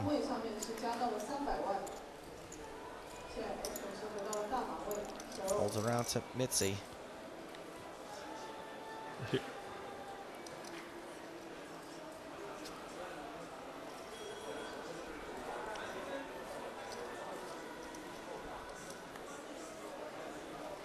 Sorrel looking very interested. And here it's especially interesting because people have seen Tang fold to a re-raise from Ike when he only had about 7 big blinds. So you know he is raising some trash hands from all positions. It really is, there's a bit of a threat that on the one hand he could spike call, but on the other hand he could make some big folds even when getting a good price. So. Oh, look at that. Sorrel Mitzi moves all in. He's going to test that theory, Mike. Tang Jing sits up. Fist to the mouth now. Lot to decide. I mean, we've shown that Tang has the propensity to raise fold in spots where you really wouldn't expect people to. Oh, it actually looks like Sorrel just called. Oh, we may have... Pot size seems to be a little bit off. So okay, correct. So it looks as Sorrel though... just Let's called the correct that. raise. So it's called. It's a call for the raise. It wasn't an all-in. And we'll get a look at this flop in a second. Or this dealer's just giving everyone a sneak preview. Yeah, and Tang Sorrel moved has all in. checked on the flop, and Tang moved all Sorrel in. probably has something... I'm guessing Sorrel has like a queen 10 type hand. And And it there's a looks like call. they've Now gotten there's it an all-in and a call. They've gotten it in, so we're just going to catch up with this. It looks like Sorrel's got queen 9 and has hit top pair. And Tang Jing has moved in with king jack on the button after Sorrel checked. And he may have misstepped there because Sorrel check raised him all in. Yeah, it's, That's how it looks anyway. Yeah, it looks like Tang just crammed. And here's a situation where, with a hand like king jack, Sorrel's probably not folding any better hands. Like Sorrel's not going to have a 2, he's not going to have a 4, he's not going to have an ace in his hand. He's just going to have either top pair queens or like king 8 or jack 9 or something. Well, this could have been a fatal misstep by Tang Jing there, moving in on the button when Sorrel checked. Yeah. Well, let's have a look at the turn and see whether there's life in it for Tang Jing. Yeah. Our last player from Hong Kong. Yeah, Can't hit running clubs. Big Obviously, crowd brewing now. can still hit his king. King of running cards. The turn is an ace of clubs. That's an action-packed one. Yeah, sure it is, because Okay. it picks up a Huge. gut shot now draw, we, too. Now we can quiz Stapes. What are his outs? Well, he can hit a much 10, he can hit a club, he can hit a king. There we go. There you go. In percentage terms for our listeners, he's got a 32% chance. Sorrel Mitzi calling for the ace of diamonds on the river. Mitzi would be eliminated if Tang struck gold on the river. Club 10 or a king is what we're looking for, or what Tang Jing is looking for. The river is a 7 of diamonds, so Sorrel Mitzi breathes a massive sigh of relief, and kind of an animated one at that. And they're going to count these chips out. It's a huge pot. Sorrel Mitzi started the day as chip leader. Yeah, now he's back up to over that. I think this might be his high point for chips now. Tang Jing now slips to the short stack, 15.6 million. Nicholas Heineke with 19 million. Sorrel Mitzi moves up to 36 million. Jeff Rossiter sits atop at 54. 4 players remain, still in the hunt for that trophy. And the 4.4 million US dollars, equivalent to 34 million Hong Kong dollars. They're counting out the chips now, Stapes. What are our viewers thinking? David writes in to say the other two pros must be tilting about Tang's mistakes. I'm not so sure. I'm not so sure, people. That is something that pros don't do. Pros don't tilt about people's mistakes. That is something that people who think they're pros do. They tilt about amateurs' mistakes. Pros love it when people make mistakes. Yeah, that's a perfect assessment of who gets mad at mistakes. Like I honestly find, when people ask me questions like that, it's often tough to, even identify with the question kind of thing. Like, I want to be playing with the worst players I can, and I'm happy when I see people making mistakes. Like, I'm not, my goal isn't to, be up against, 10 players who are better than me so that I'm the worst player at the table and hope to get lucky against them. Like, yeah. That's not, that's just a ludicrous thing to do. So it's, the other guys are probably, are pretty happy when they see him doing things wrong. Are the pros tilted by Tang's mistakes? No, they're inviting him to their home games. Well, the action will be on Tang now, who's just copped a big hit over to Jeff Rossiter on the button, who just moves all in. Bit of bubble factor play, perhaps. Sorel Mitzi did not look straight away and fold. He did then postured for just a touch, and now Nicholas Heineke in the big blind. He will let it go. Jeff Rossiter continues to maintain his chip lead. If Sorel called there, we could have had a massive, massive pot. Still looking for your tweets on who you're rooting for. Jared says hopefully Nicholas wins and we get some nosebleed heads up versus Victor Blom. And Brandon has sent in a shark photobombing 2 scuba divers, which he says is fitting for Sorel sitting at the table.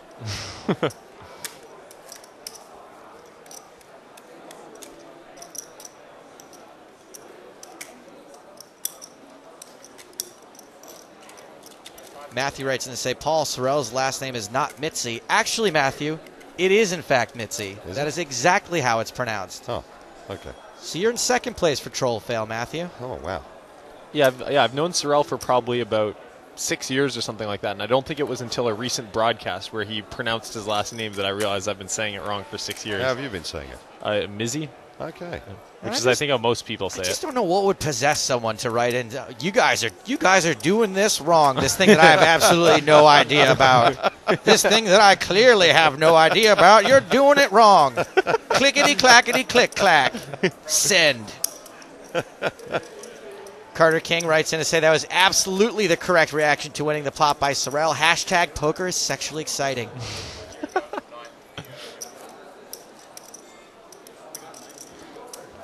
Christian says, damn, I missed the Haxton Busto hand. Stapes can share the hand history, please. Not much to share there. Got it in with Jack Trey against Ace Queen. Yep. And he turned a tray, but unfortunately there was an ace on the flop. And that was it for Ike Haxton. I would recommend checking out the PokerStarsBlog.com, though, if you want to catch up on what's been happening before this, because it has been fairly exciting. Mike Haxton was down 2 chipped in a chair.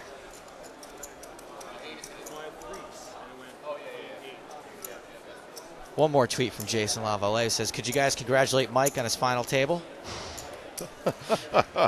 I've been told to cut down on the swearing on this broadcast, but I want to make an exception, Jason.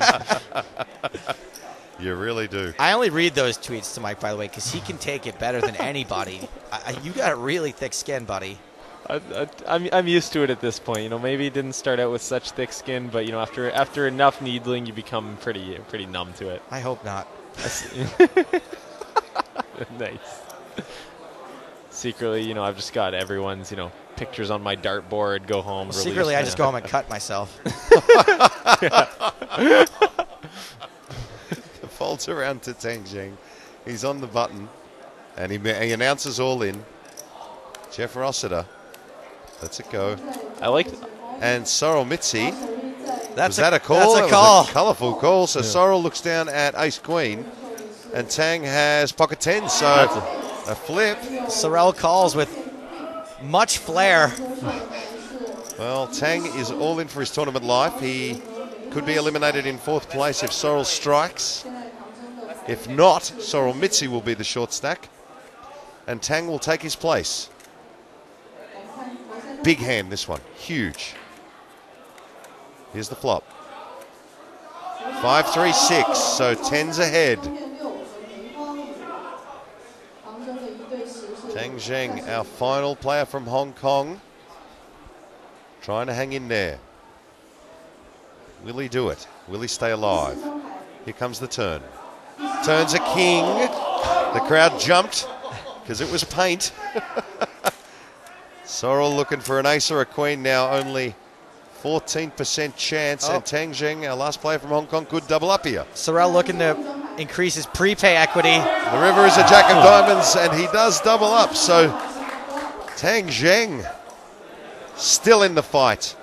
And Sorrel Mitzi will drop to 19 million in chips. Meanwhile, Tang Zheng will count out and climb that ladder to 32.7 million in chips. So, Mike, that's a huge hand in the context of the tournament. That is a giant pot. At this point, every all-in confrontation is becoming, just gigantic. Like any one of these guys could win the tournament within 10 hands, kind of thing. Like it is remarkable how much every pot becomes worth at this point. Over 35 million to a local player now. So the chip counts right now. Jeff Rossiter in the lead, 54 million. Tang Zheng, 32 million. Sorrel and Nicholas about dead even, 19 million each. Donnie Stern writes in to say, Nicholas sitting very Euro-esque. And by the way, if you write to me and say that Donnie Stern is pronounced Danny Stern, I'm going to go home, lift weights, go to your hometown, and light your local Pizza Hut on fire. Because it is definitely Donnie Stern. Randy Rutherford writes in to say, how amazing is the dealer's hair?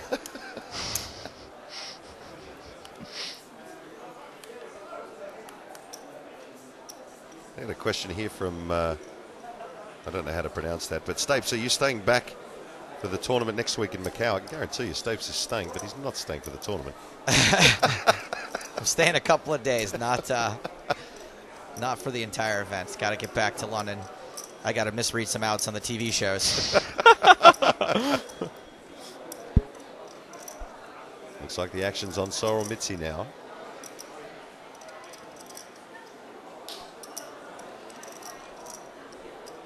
And a interesting call by the looks of things from the small blind.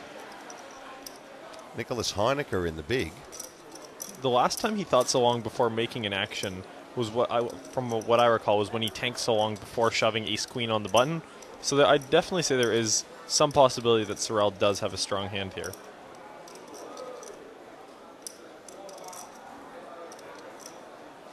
Well, these two are about dead even in stacks.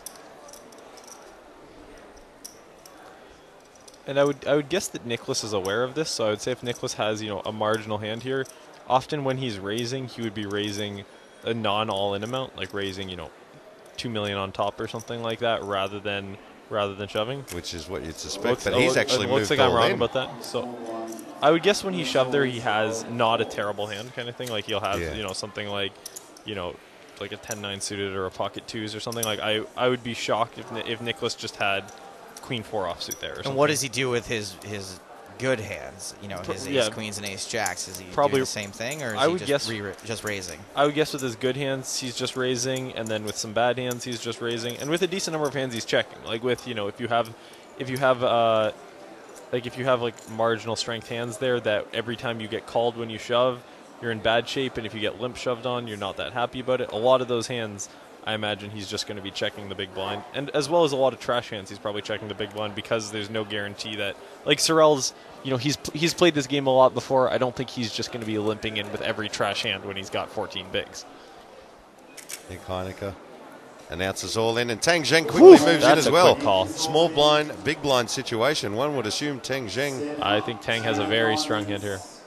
Nicholas Heinecker moves in with 10-7 of diamonds, and Tang... Wow, that was a quick call. Snapped with ace-8 of clubs, and Nicholas looks a bit surprised. Nicholas is probably overjoyed to see only ace-8 after that quick call. 10 of diamonds, 7 of diamonds. Oh, it's an 8 though.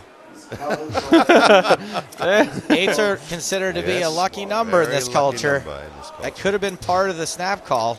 Well, Tang Zheng. And that sounds crazy. Snap called there, so he could eliminate Nicholas Heinecker here. We did see him fold some natural 9s earlier, so but this is also are aces 1s in Baccarat? I'm guessing they are.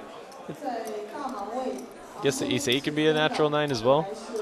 Can Tang Zheng take one step closer to the title in his hometown? or will Nicholas Heineke outflop him? Here comes the flop. King 10-6. There is a 10 there for Nicholas Heineke.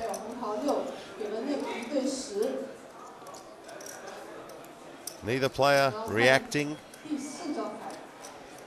The turn is a queen of hearts. Now Tang needing only an ace.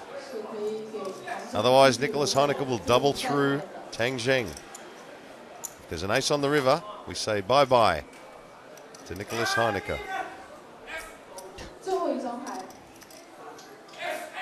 And the river is a deuce of diamonds. So, Nicholas Heineke now, well, with a pretty good flop with 10-7 of diamonds. It's going to take a big smashing chunk out of Tang Zheng's stack. And stacks have changed hands more times in this tournament than the baton in a relay race. I mean, it's just trading all ins back and forth, back and forth. Yeah, I'm curious to see how many times in this tournament the short stack is doubled up. Like, we've only clearly had the short stack lose 4 all-ins, and it seems like we've probably seen 12 double-ups or something like that. The chips are really changing hands regularly. And that was the last 10 of that level. When we get back, blinds are going to be 1 and 2 million with a 300K ante. Quick little break. Back after this from the Guangdong Asia Millions from PokerStars Live.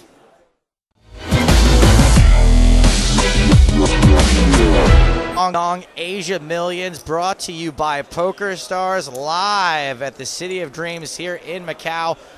Four-handed we are at the tail end of this tournament, this $1 million Hong Kong buy-in. All the big money left to be given away. I am Joe Stapleton. I am joined on comms by Mr. Dan Smith and a fellow who just busted from this tournament in 5th place, Mr. Ike Haxton. Hello, guys. Hey, buddy. Hello. Ike in relatively good spirits. Now, you have to be obviously disappointed, but... I mean, I came into the final table second shortest. I had like 7 big blinds to start the day. Peaked at having maybe 15 and moved up a few pay jumps. Obviously, I would have liked to do better, but I'm perfectly happy with the result. And you moved up a pay jump when you had a big blind? Yeah. Has that ever happened to you before? Not in anything this big. Certainly not a 2 million Hong Kong pay jump. Yeah. It's a pretty good feeling.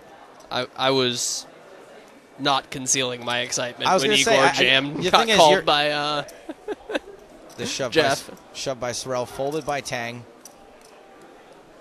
Action on Jeff Rossiter.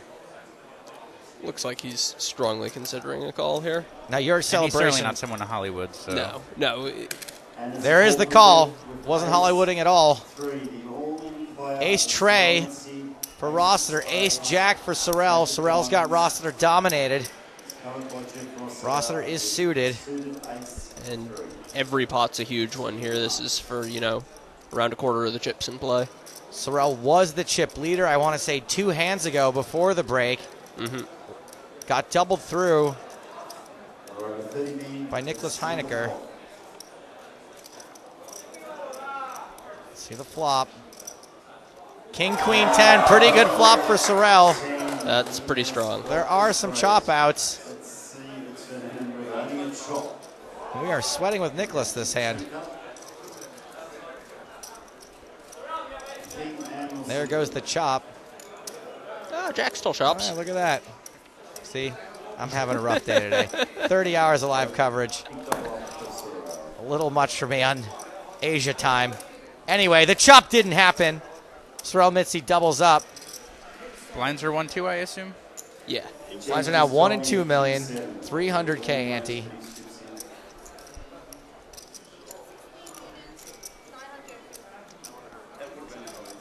God, I can't believe I messed that up again. Guys, you're going to have to take over for a second. I mean, you just knew it wasn't coming, so. That's exactly. Yeah. Thank you. That's the way to do it, guys. Thanks a lot. Let's get to some of these tweets real quick. Steve, a.k.a. Big Time Zuggles, he's tweeted in to say, people keep saying the stakes at the GDAM are high. Aren't payouts listed in like Hong Kong dollars, or am I missing something? Big Time Zuggles, even still, 34 million Hong Kong dollars, 4.4 million US, so. It's an okay tournament. Not bad. Not bad. Even for Zuggles. for a 70-player field, I mean, Yeah. Oh, yeah. that's not bad for a couple days. 71 players total enter this event. 1 million HK buy-in. Several players in for 3 million. Ike, you were one of them. I was also one of them. Until Ike took all my chips. Well, he did some good with them. If he hadn't taken your chips, he wouldn't have had that one big blind left to ladder up past Igor. He might have. He had like 20 million at the time.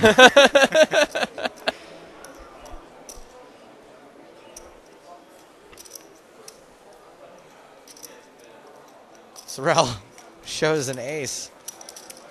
By accident, of course. Cheeky little ace show.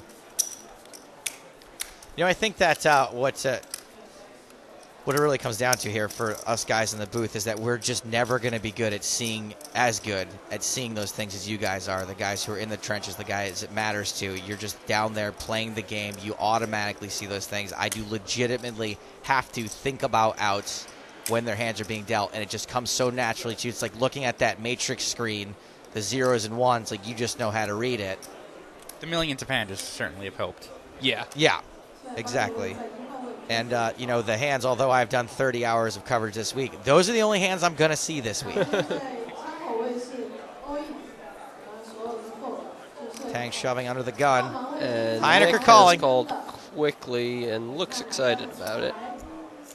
Ace-king suited against 2 5s.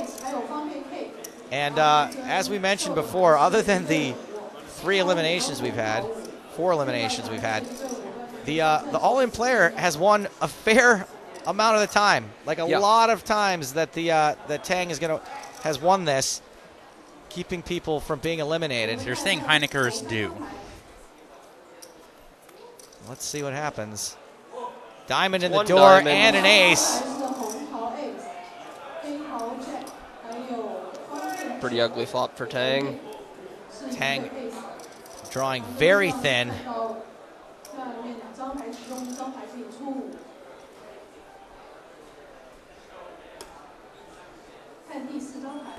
Looking for one of 2 5s. Another 9 on the turn. So still just 2 outs. 1 card to come. Otherwise, we're going to lose Zheng Tang in 4th place.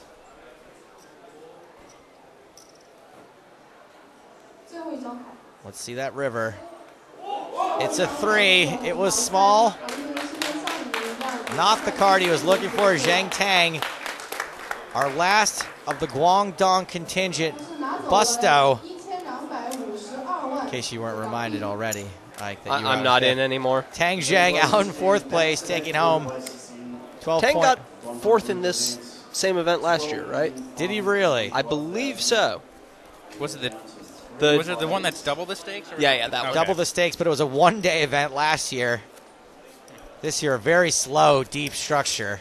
Right. As you can tell by this final table. 12.5 million he takes home, which translates to 1.6 million US. The next payout, everyone else guaranteed now at least $2 million US in this event. We are now 3-handed. Jeff Rossiter in the big blind, 34 million in chips. Sorrel Mitzi, 36 million. Nicholas Heinecker, now the chip leader, 53 million in chips. I'm a little surprised talk of a chop hasn't come up now that it's down to 3 pretty experienced pros.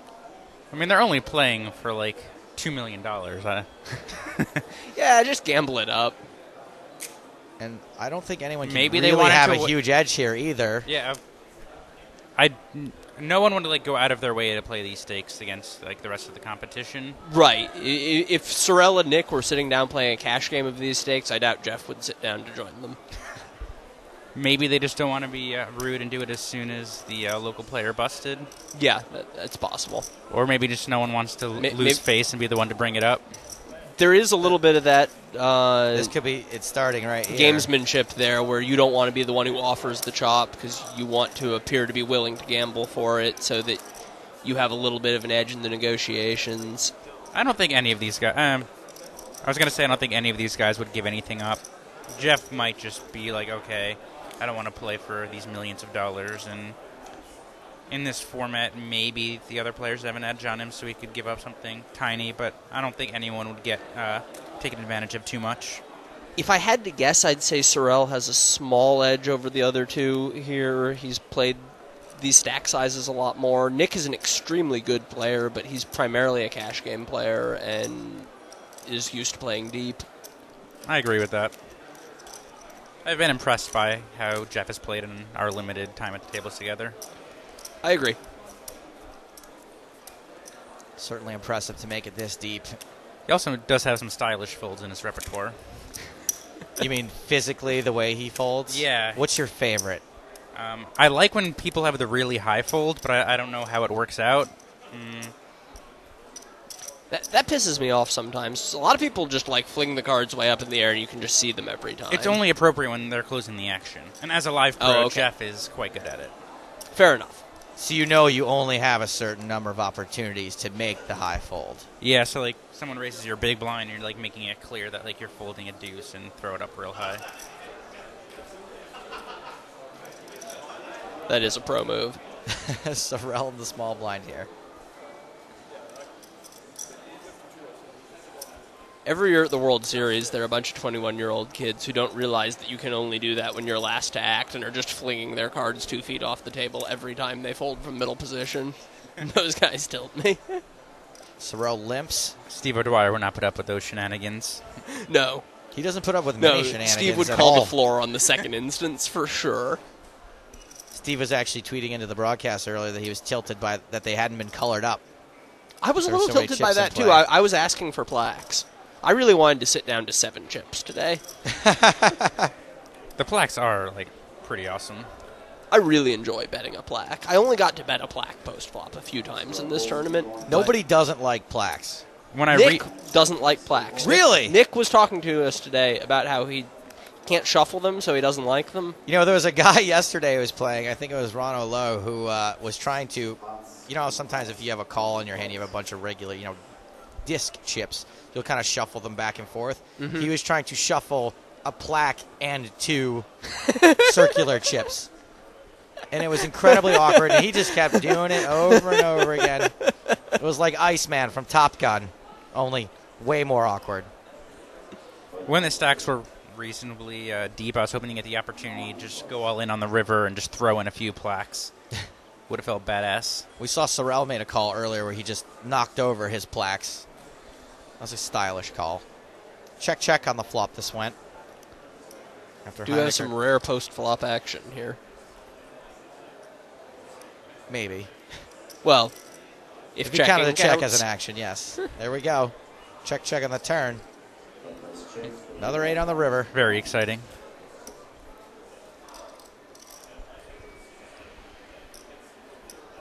Might see a min bet from Sorel here. Try and squeeze out some value from his ace high.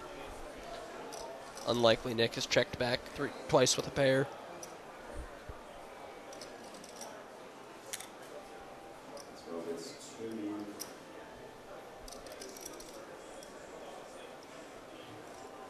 I think it would probably be a mistake for Nick to call and lose to ace high here. I expect Sorel to stab before the river with any unpaired hand, really. Probably has enough equity to bluff with it at some point. Yeah, exactly. It's so hard not to have at least a gut shot here. So you expect Sorel to have better than that, is what you're saying? I think... Just because if he had worse, he would have bet already? Yeah, I think he almost always has like a 6 or ace high here. You forced me to guess exactly one hand. I'd say like 6, 7. Wow, type Nick thing, is so most raising. likely. That does not strike me as a very credible raise. I think he bets before the river with an 8 most of the time. But on the other hand, I'd be really surprised to see him bluff this spot for the same reason. No one would be dumb enough to bluff here. Exactly. like, but no one would be dumb enough to have an 8 here. I'm pretty stumped. I don't really like these type of situations.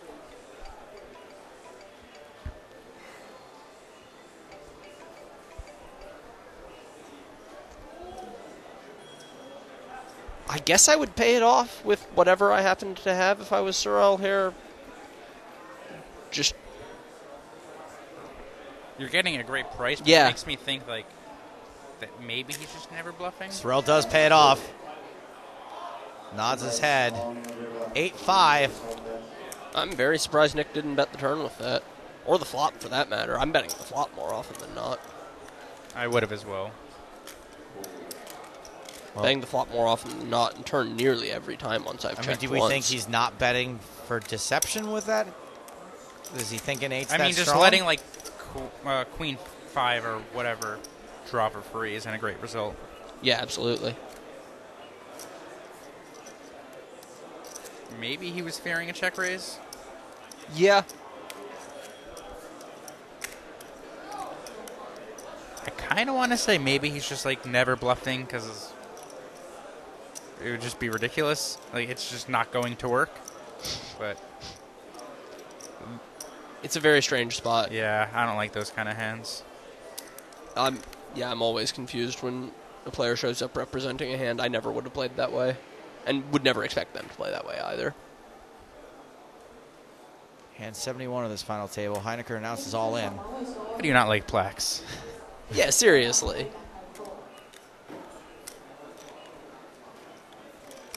I mean, even though Apparently the plaques are guacamole flavored.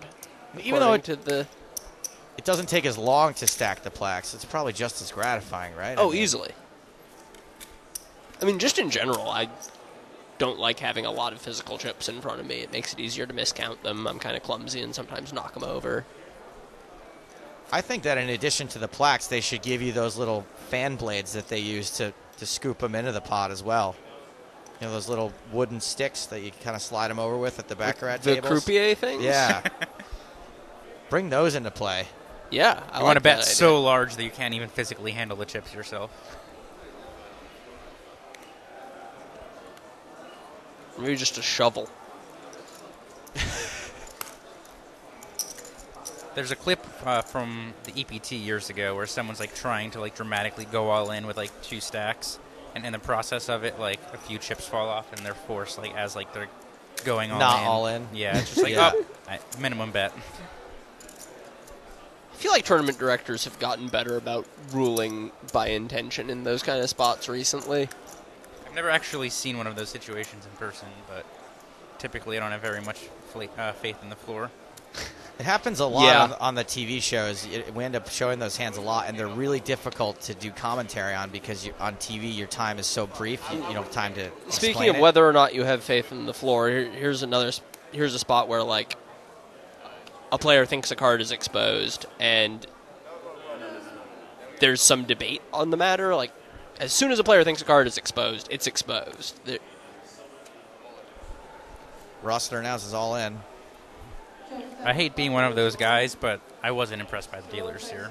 Like when you're playing for 400K, like cards should people should be able to. Well, we deal. just have to remind everyone that it's new.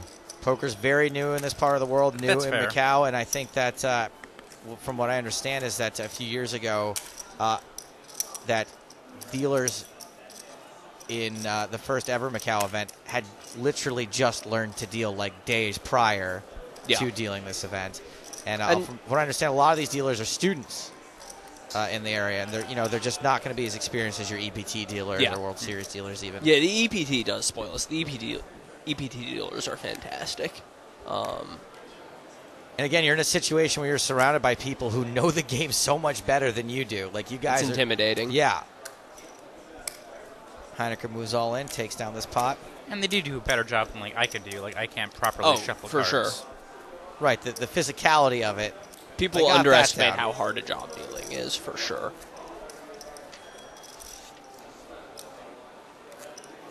I would be a shockingly terrible dealer. I mean, it's kind of like a modern day executioner of sorts. You know what I mean? Like there's a lot riding on it. You really have nothing to do with it. You're dealing the death blow. I haven't thought about it quite like that. But it's not your yeah. problem. Yeah. You're just being paid to be there. I have noticed the dealers here do like to sweat the cards before they deal. Yeah, like, I saw that what too, is it? actually.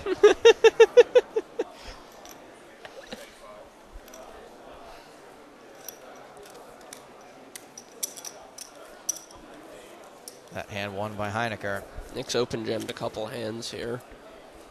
Payouts had been pretty flat until now. The second to third jump is really big. Nick's in a great position to put pressure on the 2 shorter stacks.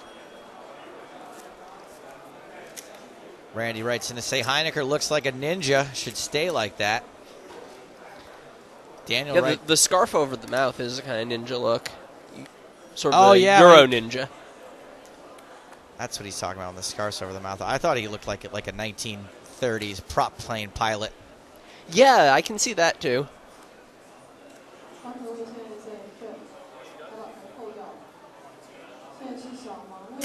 All in It and a looks call. like Nick's got a good hand.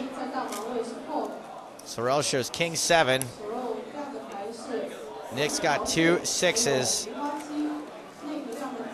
So Sorrel probably happy to be racing after getting called that quickly. Yeah. These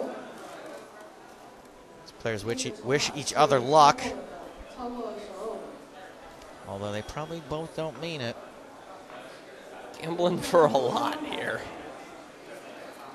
Let's see this flop. 6 right in the door. That's pretty ugly for Sorrel. He's got the backdoor straight draw, and that's all. I'd like to see equity just for the river. Yeah.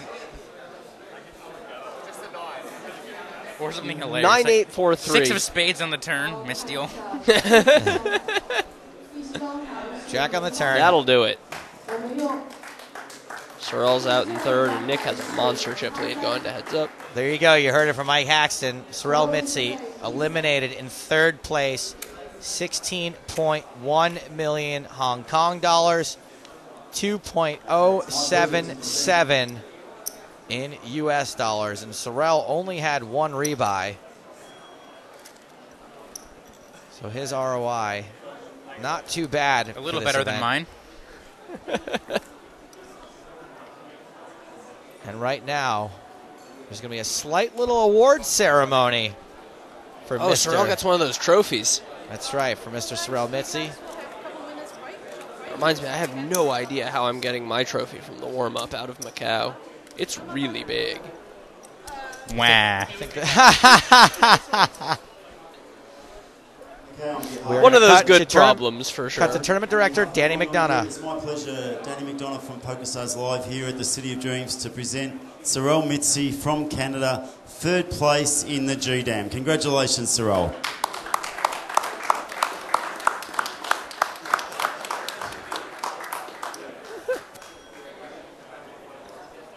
That looks genuinely heavy. And of He was course- sort of joking there, but It was heavy until Not he a small guy. until he molested No. it. So we are heads up now. Heinecker v. Rossiter, Germany v. Australia. And I would guess, given both Heinecker's chip lead and heads-up experience, that he's probably a decent favorite here. I think so, yeah. Blinds are 1 and 2 million. I like both of these guys. Like, always been very pleasant to be around. Jeff has less chips, and this is more significant to him, so I'm hoping for a comeback. You want the underdog, Yeah. is what you're basically saying. It's more fun. I've got a small swap with Nick, so I'm going to go ahead and root for him. Standard. Small swap at these stakes isn't, like, really small. No, I'm sweating it. So there are the chip counts. 45 big blinds for Nick, 17 for Jeff. Not the deepest things have been in this tournament, but not the shallowest either. Ooh, they put me as Maltese on the... Yeah, we gave you the Maltese flag. Very nice. Sorrel actually has a Maltese passport. His father is from Malta. I'm sort of jealous of the Maltese passport. Why does it have a falcon on it? Not on the cover, maybe somewhere inside. Somewhere in there. If you had the Maltese passport, perhaps you wouldn't have played the tournament. You wouldn't be on this side of the world. That's true. I might have just not left Malta. I might just be Oh, you gotta bounce eating about pizza and drinking wine. Tacos. How are the tacos in Malta? Shocking. Lee bad? Just shocking. Shockingly unlike tacos. Oh, okay. I ordered delivery from Amigos Tacos one night in Malta. And you can find a picture of it in my Twitter if you look back. It's sort of like... Well, it's round and comes in a pizza box. Okay. And it's 2 pieces of bread-like matter with filling between, so you can't actually like pick it up in the way you would a taco. Is it like a Mexican pizza would be at Taco Bell? That's 2 pieces of bread like matter with stuff in the middle, flat. It's more like that than it is like a taco. And how The do we filling was how do we rate it on taste? maybe a 2 out of 10. Oh, I'm glad you qualify with out of 10. Yeah, no, not 2 out of 100 necessarily.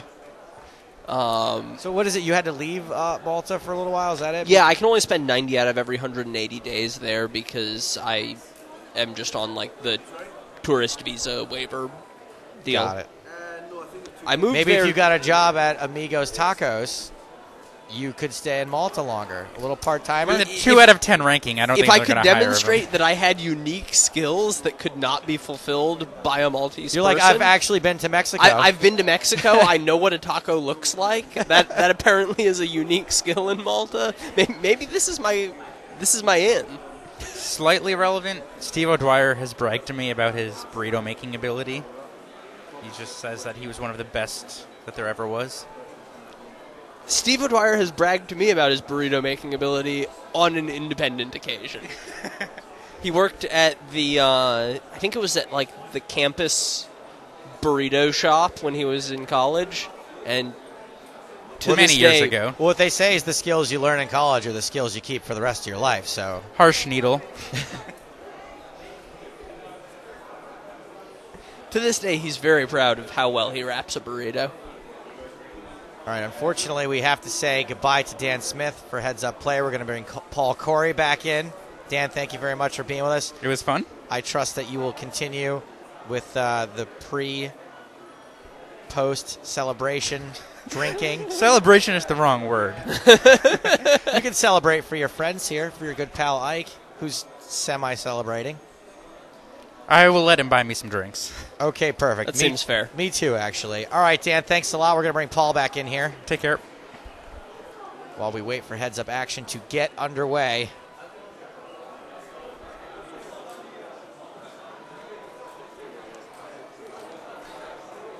This means that I'll be conducting a winner interview either with Nicholas Heinecker or Jeff Rossiter.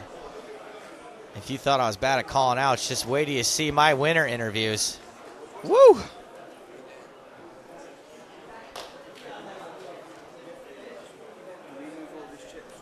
Get your questions in now for Ike Haxton if you've got any. It's a good time to do it while we get things straight here. Someone did have a question for Ike before that I may have scrolled past. Let's see if I can try to find it. Yes, Andrea says, congrats, Ike. Are you actually proud of making so much money, or are you just used to it, more or less? Yeah, I'm proud of it.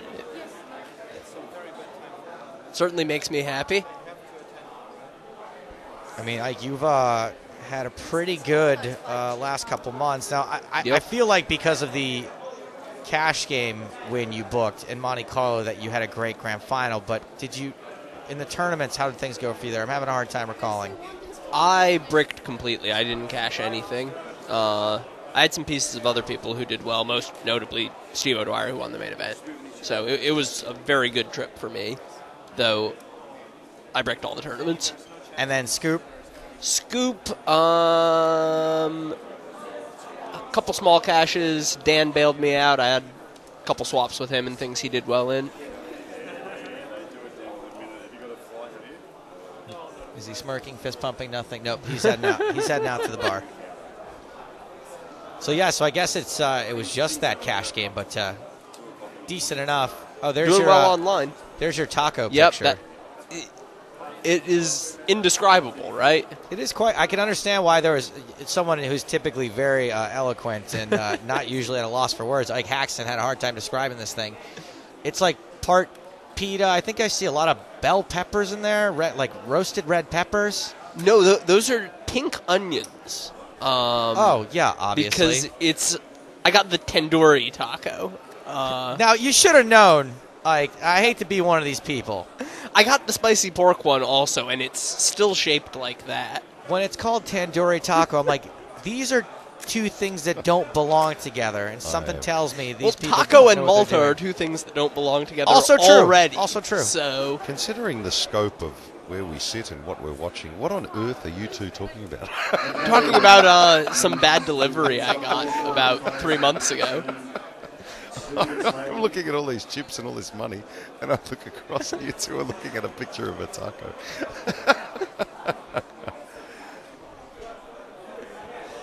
Okay, so there's some questions still firing in, obviously, about this heads up. Let's while we've got you, let's ask you a few questions.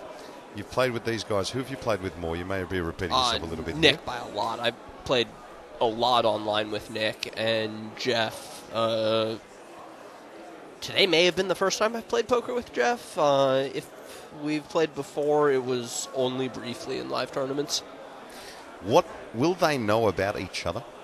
I What think would be not your that a much. safe assumption? I think that Nick knows that Jeff plays mainly live cash games and tournaments. A lot of the games over here in Macau. And Jeff knows that Nick plays mainly cash games online. So a lot of what they know about each other is really just based on broad assumptions for like those categories of players. Now, I asked Mike McDonald this question earlier because there are a great deal of poker, over the last 10 or 15 years that I've been broadcasting, certainly. You see many come and go. Mm-hmm. We talk about the rides of the variants and up and down and who ends up on top, and so very few end up on top. What does Ike Haxton want to do the day you stop and wake up and go, I don't want to play poker anymore? Do you have the, how everybody has that childhood, I want to be a fireman. I'm not sure what Stapes wanted to do when he was 16, but Poker commentary. But what does that mean to you? Like, if this all stopped tomorrow, and I'm sure you have perspective, which is really important in this world, what would you do? Money not related. Money not related. Being like a high school math teacher kind of appeals to me. Maybe coach the chess team, something along those lines. Yeah. I could see that being a lot of fun. Okay. So you're good with people. You're good with educating people, would you say? Would you be a good teacher? He educates me every single time he comes in the booth. Yeah. I've done a bit of coaching in poker, and I found that to be something I think I'm pretty good at and find rewarding. I think Ike's excellent at it, and I haven't seen your actual coaching, but as far as when Ike comes in here, there are a lot of good poker minds. I think Ike is one of the best, but Ike is able to explain himself really, really well, and I think that anyone would do really well to have you as any kind of teacher that you're relatively competent at. So if it's chess or math or whatever, I think if you made billions of dollars playing poker and retired and became a teacher, those would be some lucky students. I might enroll in your class. Steve O'Dwyer has written in to say that he was on top of the burrito game during his days at ECU. Not many people the can say brags that. never stop. I mean, not many people can say that they are both an EPT Grand Final champion and were once at the top of the burrito game. That's true. And guess what, guys? There is a burrito game, and it's competitive. It's hardcore. I saw a guy lose a thumbnail one time. Wrapped a burrito too tight, pulled his thumb out, gone. I hope the thumbnail ended up outside the burrito. Unfortunately, no. And the thing is, it was a perfect burrito. They had to ship it out that way. That's horrific. I have a question from Nathan. Is Ike playing any cash games in Macau? I haven't so far. I'm sticking around Hong Kong/Macau for the next couple of weeks, and there's a chance I do. There's a chance I don't. I've never had much patience for live cash, honestly. I don't know exactly what it is, but I like playing cash games online. I like playing mostly tournaments when I play live. All the dealing with wait lists and politicking to get in the good games and stuff like that. Yeah, I read about Theo Jorgensen came here one time and sat around for 2 days, never got in the game. Just flew back out. Yeah, I've heard a lot of stories like that in Macau specifically, but really it's comparably bad in Vegas. What's that? It's comparably bad in Vegas. Oh, it's hard to get games in Vegas, too? I mean, it's real easy to show up and play the bad 10, 20, 40 no limit that runs every day at the Bellagio, it's not easy at all to be one of the people who gets a seat in the really good nosebleed games. Is that because you're you? Like if I rolled up Joe Stapleton, not that I'm a name or anything, but because I'm presumably a terrible player, and would I have an easier time getting a seat than Ike Haxton would? Or if I was Johnny Oilman from El Paso, Texas, if you were Johnny Oilman from El Paso, Texas, I get a seat immediately. You would get a right? seat immediately. Yeah. You would sit down at your own table, and then there would be a game there. Oh right, I was just like, hey guys, this is the Taylor. Yeah, and here they come. Be like a Zoom poker table, filling up immediately. There are the chip counts for our two players. Jeff Rossiter from Australia, Nicholas Heineke from Germany, have a significant chip lead. With these blind levels, does that mean that the stack advantage is more or less significant? I guess probably less significant. Okay. Well, what it really means is that the skill differential is less significant. Your chance of winning the tournament is very close to your percentage of the chips in play at this point. Nick Heineke from Germany on the right. That is significant, that trophy. Yeah. And when you read into how that trophy was prepared in the traditional sense of a very old sandblasting technique to prepare that trophy, you can hear Danny McDonough in the background. He's just announced the cards are in the air and we're off. So we're heads up to the title of the main event for the Guangdong Asia Millions, and the action, well, the button is on Nick Heineke, who busted Sorel Mitzi in third place, and he reaches for chips immediately. And it looks like he's just called here. So yeah, I think you're going to see Nick doing a lot of limping. Is that for pot control, Ike? Is that what people are doing it for? They've got the isolation. Well, they don't need to do any more. Yeah, it's to preserve your positional advantage, because when you get this shallow, if you raise, now the other guy can go all in for only a couple times the pot. You really don't have room to raise fold very often. And by limping, you make it harder for them to go all in over your limp than it would be over the raise, and then you get to play pots post-flop. Because the first time we really saw this on the world stage, I know it's been around a while, this style, but the first time we saw it on the world stage close up was when Greg Merson was three-handed at the World Series. He seemed to use that while the other players weren't using that and really hadn't clued in. Now, those who have been playing online for some time had seen this technique, and they hadn't really, but they put it on the camera, and all of a sudden we saw it more. Now a lot of people are doing it, but the question is, like always, do they know why they're doing it? When it comes to somebody like Nick, who is an expert heads-up player and a very analytical poker player in general, I think that, yes, absolutely, he knows exactly why he's doing it. But a lot of players out there wouldn't know why he's doing it, right? Right. Yeah. I think some people are doing it just as a matter of imitation. They see somebody who they respect doing it, and so they do it themselves. Which is how I guess everybody starts in the game, right? A lot of people raise, they don't even know why they're raising half the time. I mean, imitation is not a bad starting place, you know? Yeah, that's right. I'm limping to preserve my position. That's why I'm doing it. Because that's what Ike said. I don't really know what that means. He was saying that long before you got here, Ike, let me tell you. There was a hand you were involved in earlier, and somebody asked a question of Mike, and Stapes just simply leaned forward and said, "Just presume that everything Ike does is correct." And no, but that's not a and joke. You can dismiss that. It is funny, but what I say is that, like, when someone like Ike does something, instead of trying to figure out, I just figure out, okay, I presume this is right. Why might this move be right? Wow, look at this, and they've moved Here all we go. in. So and snap called. Wow, so Jeff Rossiter with Queen 10 and Nicholas Heineke with Ace-9 of hearts, so limping there. Rossiter moves in. Heineke snap calls, and he's really got him up against it. I'm not sure Rossiter, what do you see there? I think you can't really fault the play from either side here. Relative to the, 17 big blind stacks here with an ante as well. Queen 10's a very strong hand. It's hard to feel like you've done anything wrong when you end up all in with Queen 10. Nicholas Heineke could eliminate him. The flop is King 5-4. They are deep enough that Rossiter could consider a non-all-in raise there, maybe make it about 3 big blinds, but just jamming over the limp is just fine. At this stage, we're 2 cards away from a very short heads-up battle where Nicholas Heineke from Germany is looking to eliminate Jeff Rossiter from Australia and take out the title right here. The turn, a 3 of diamonds. That is no help to Rossiter.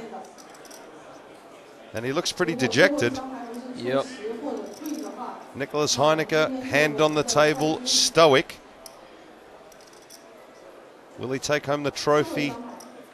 And 34 million. The river is a jack of spades. So very quickly, Nicholas Heineke has eliminated Jeff Rossiter and has taken out the title of the Guangdong Asia Millions champion.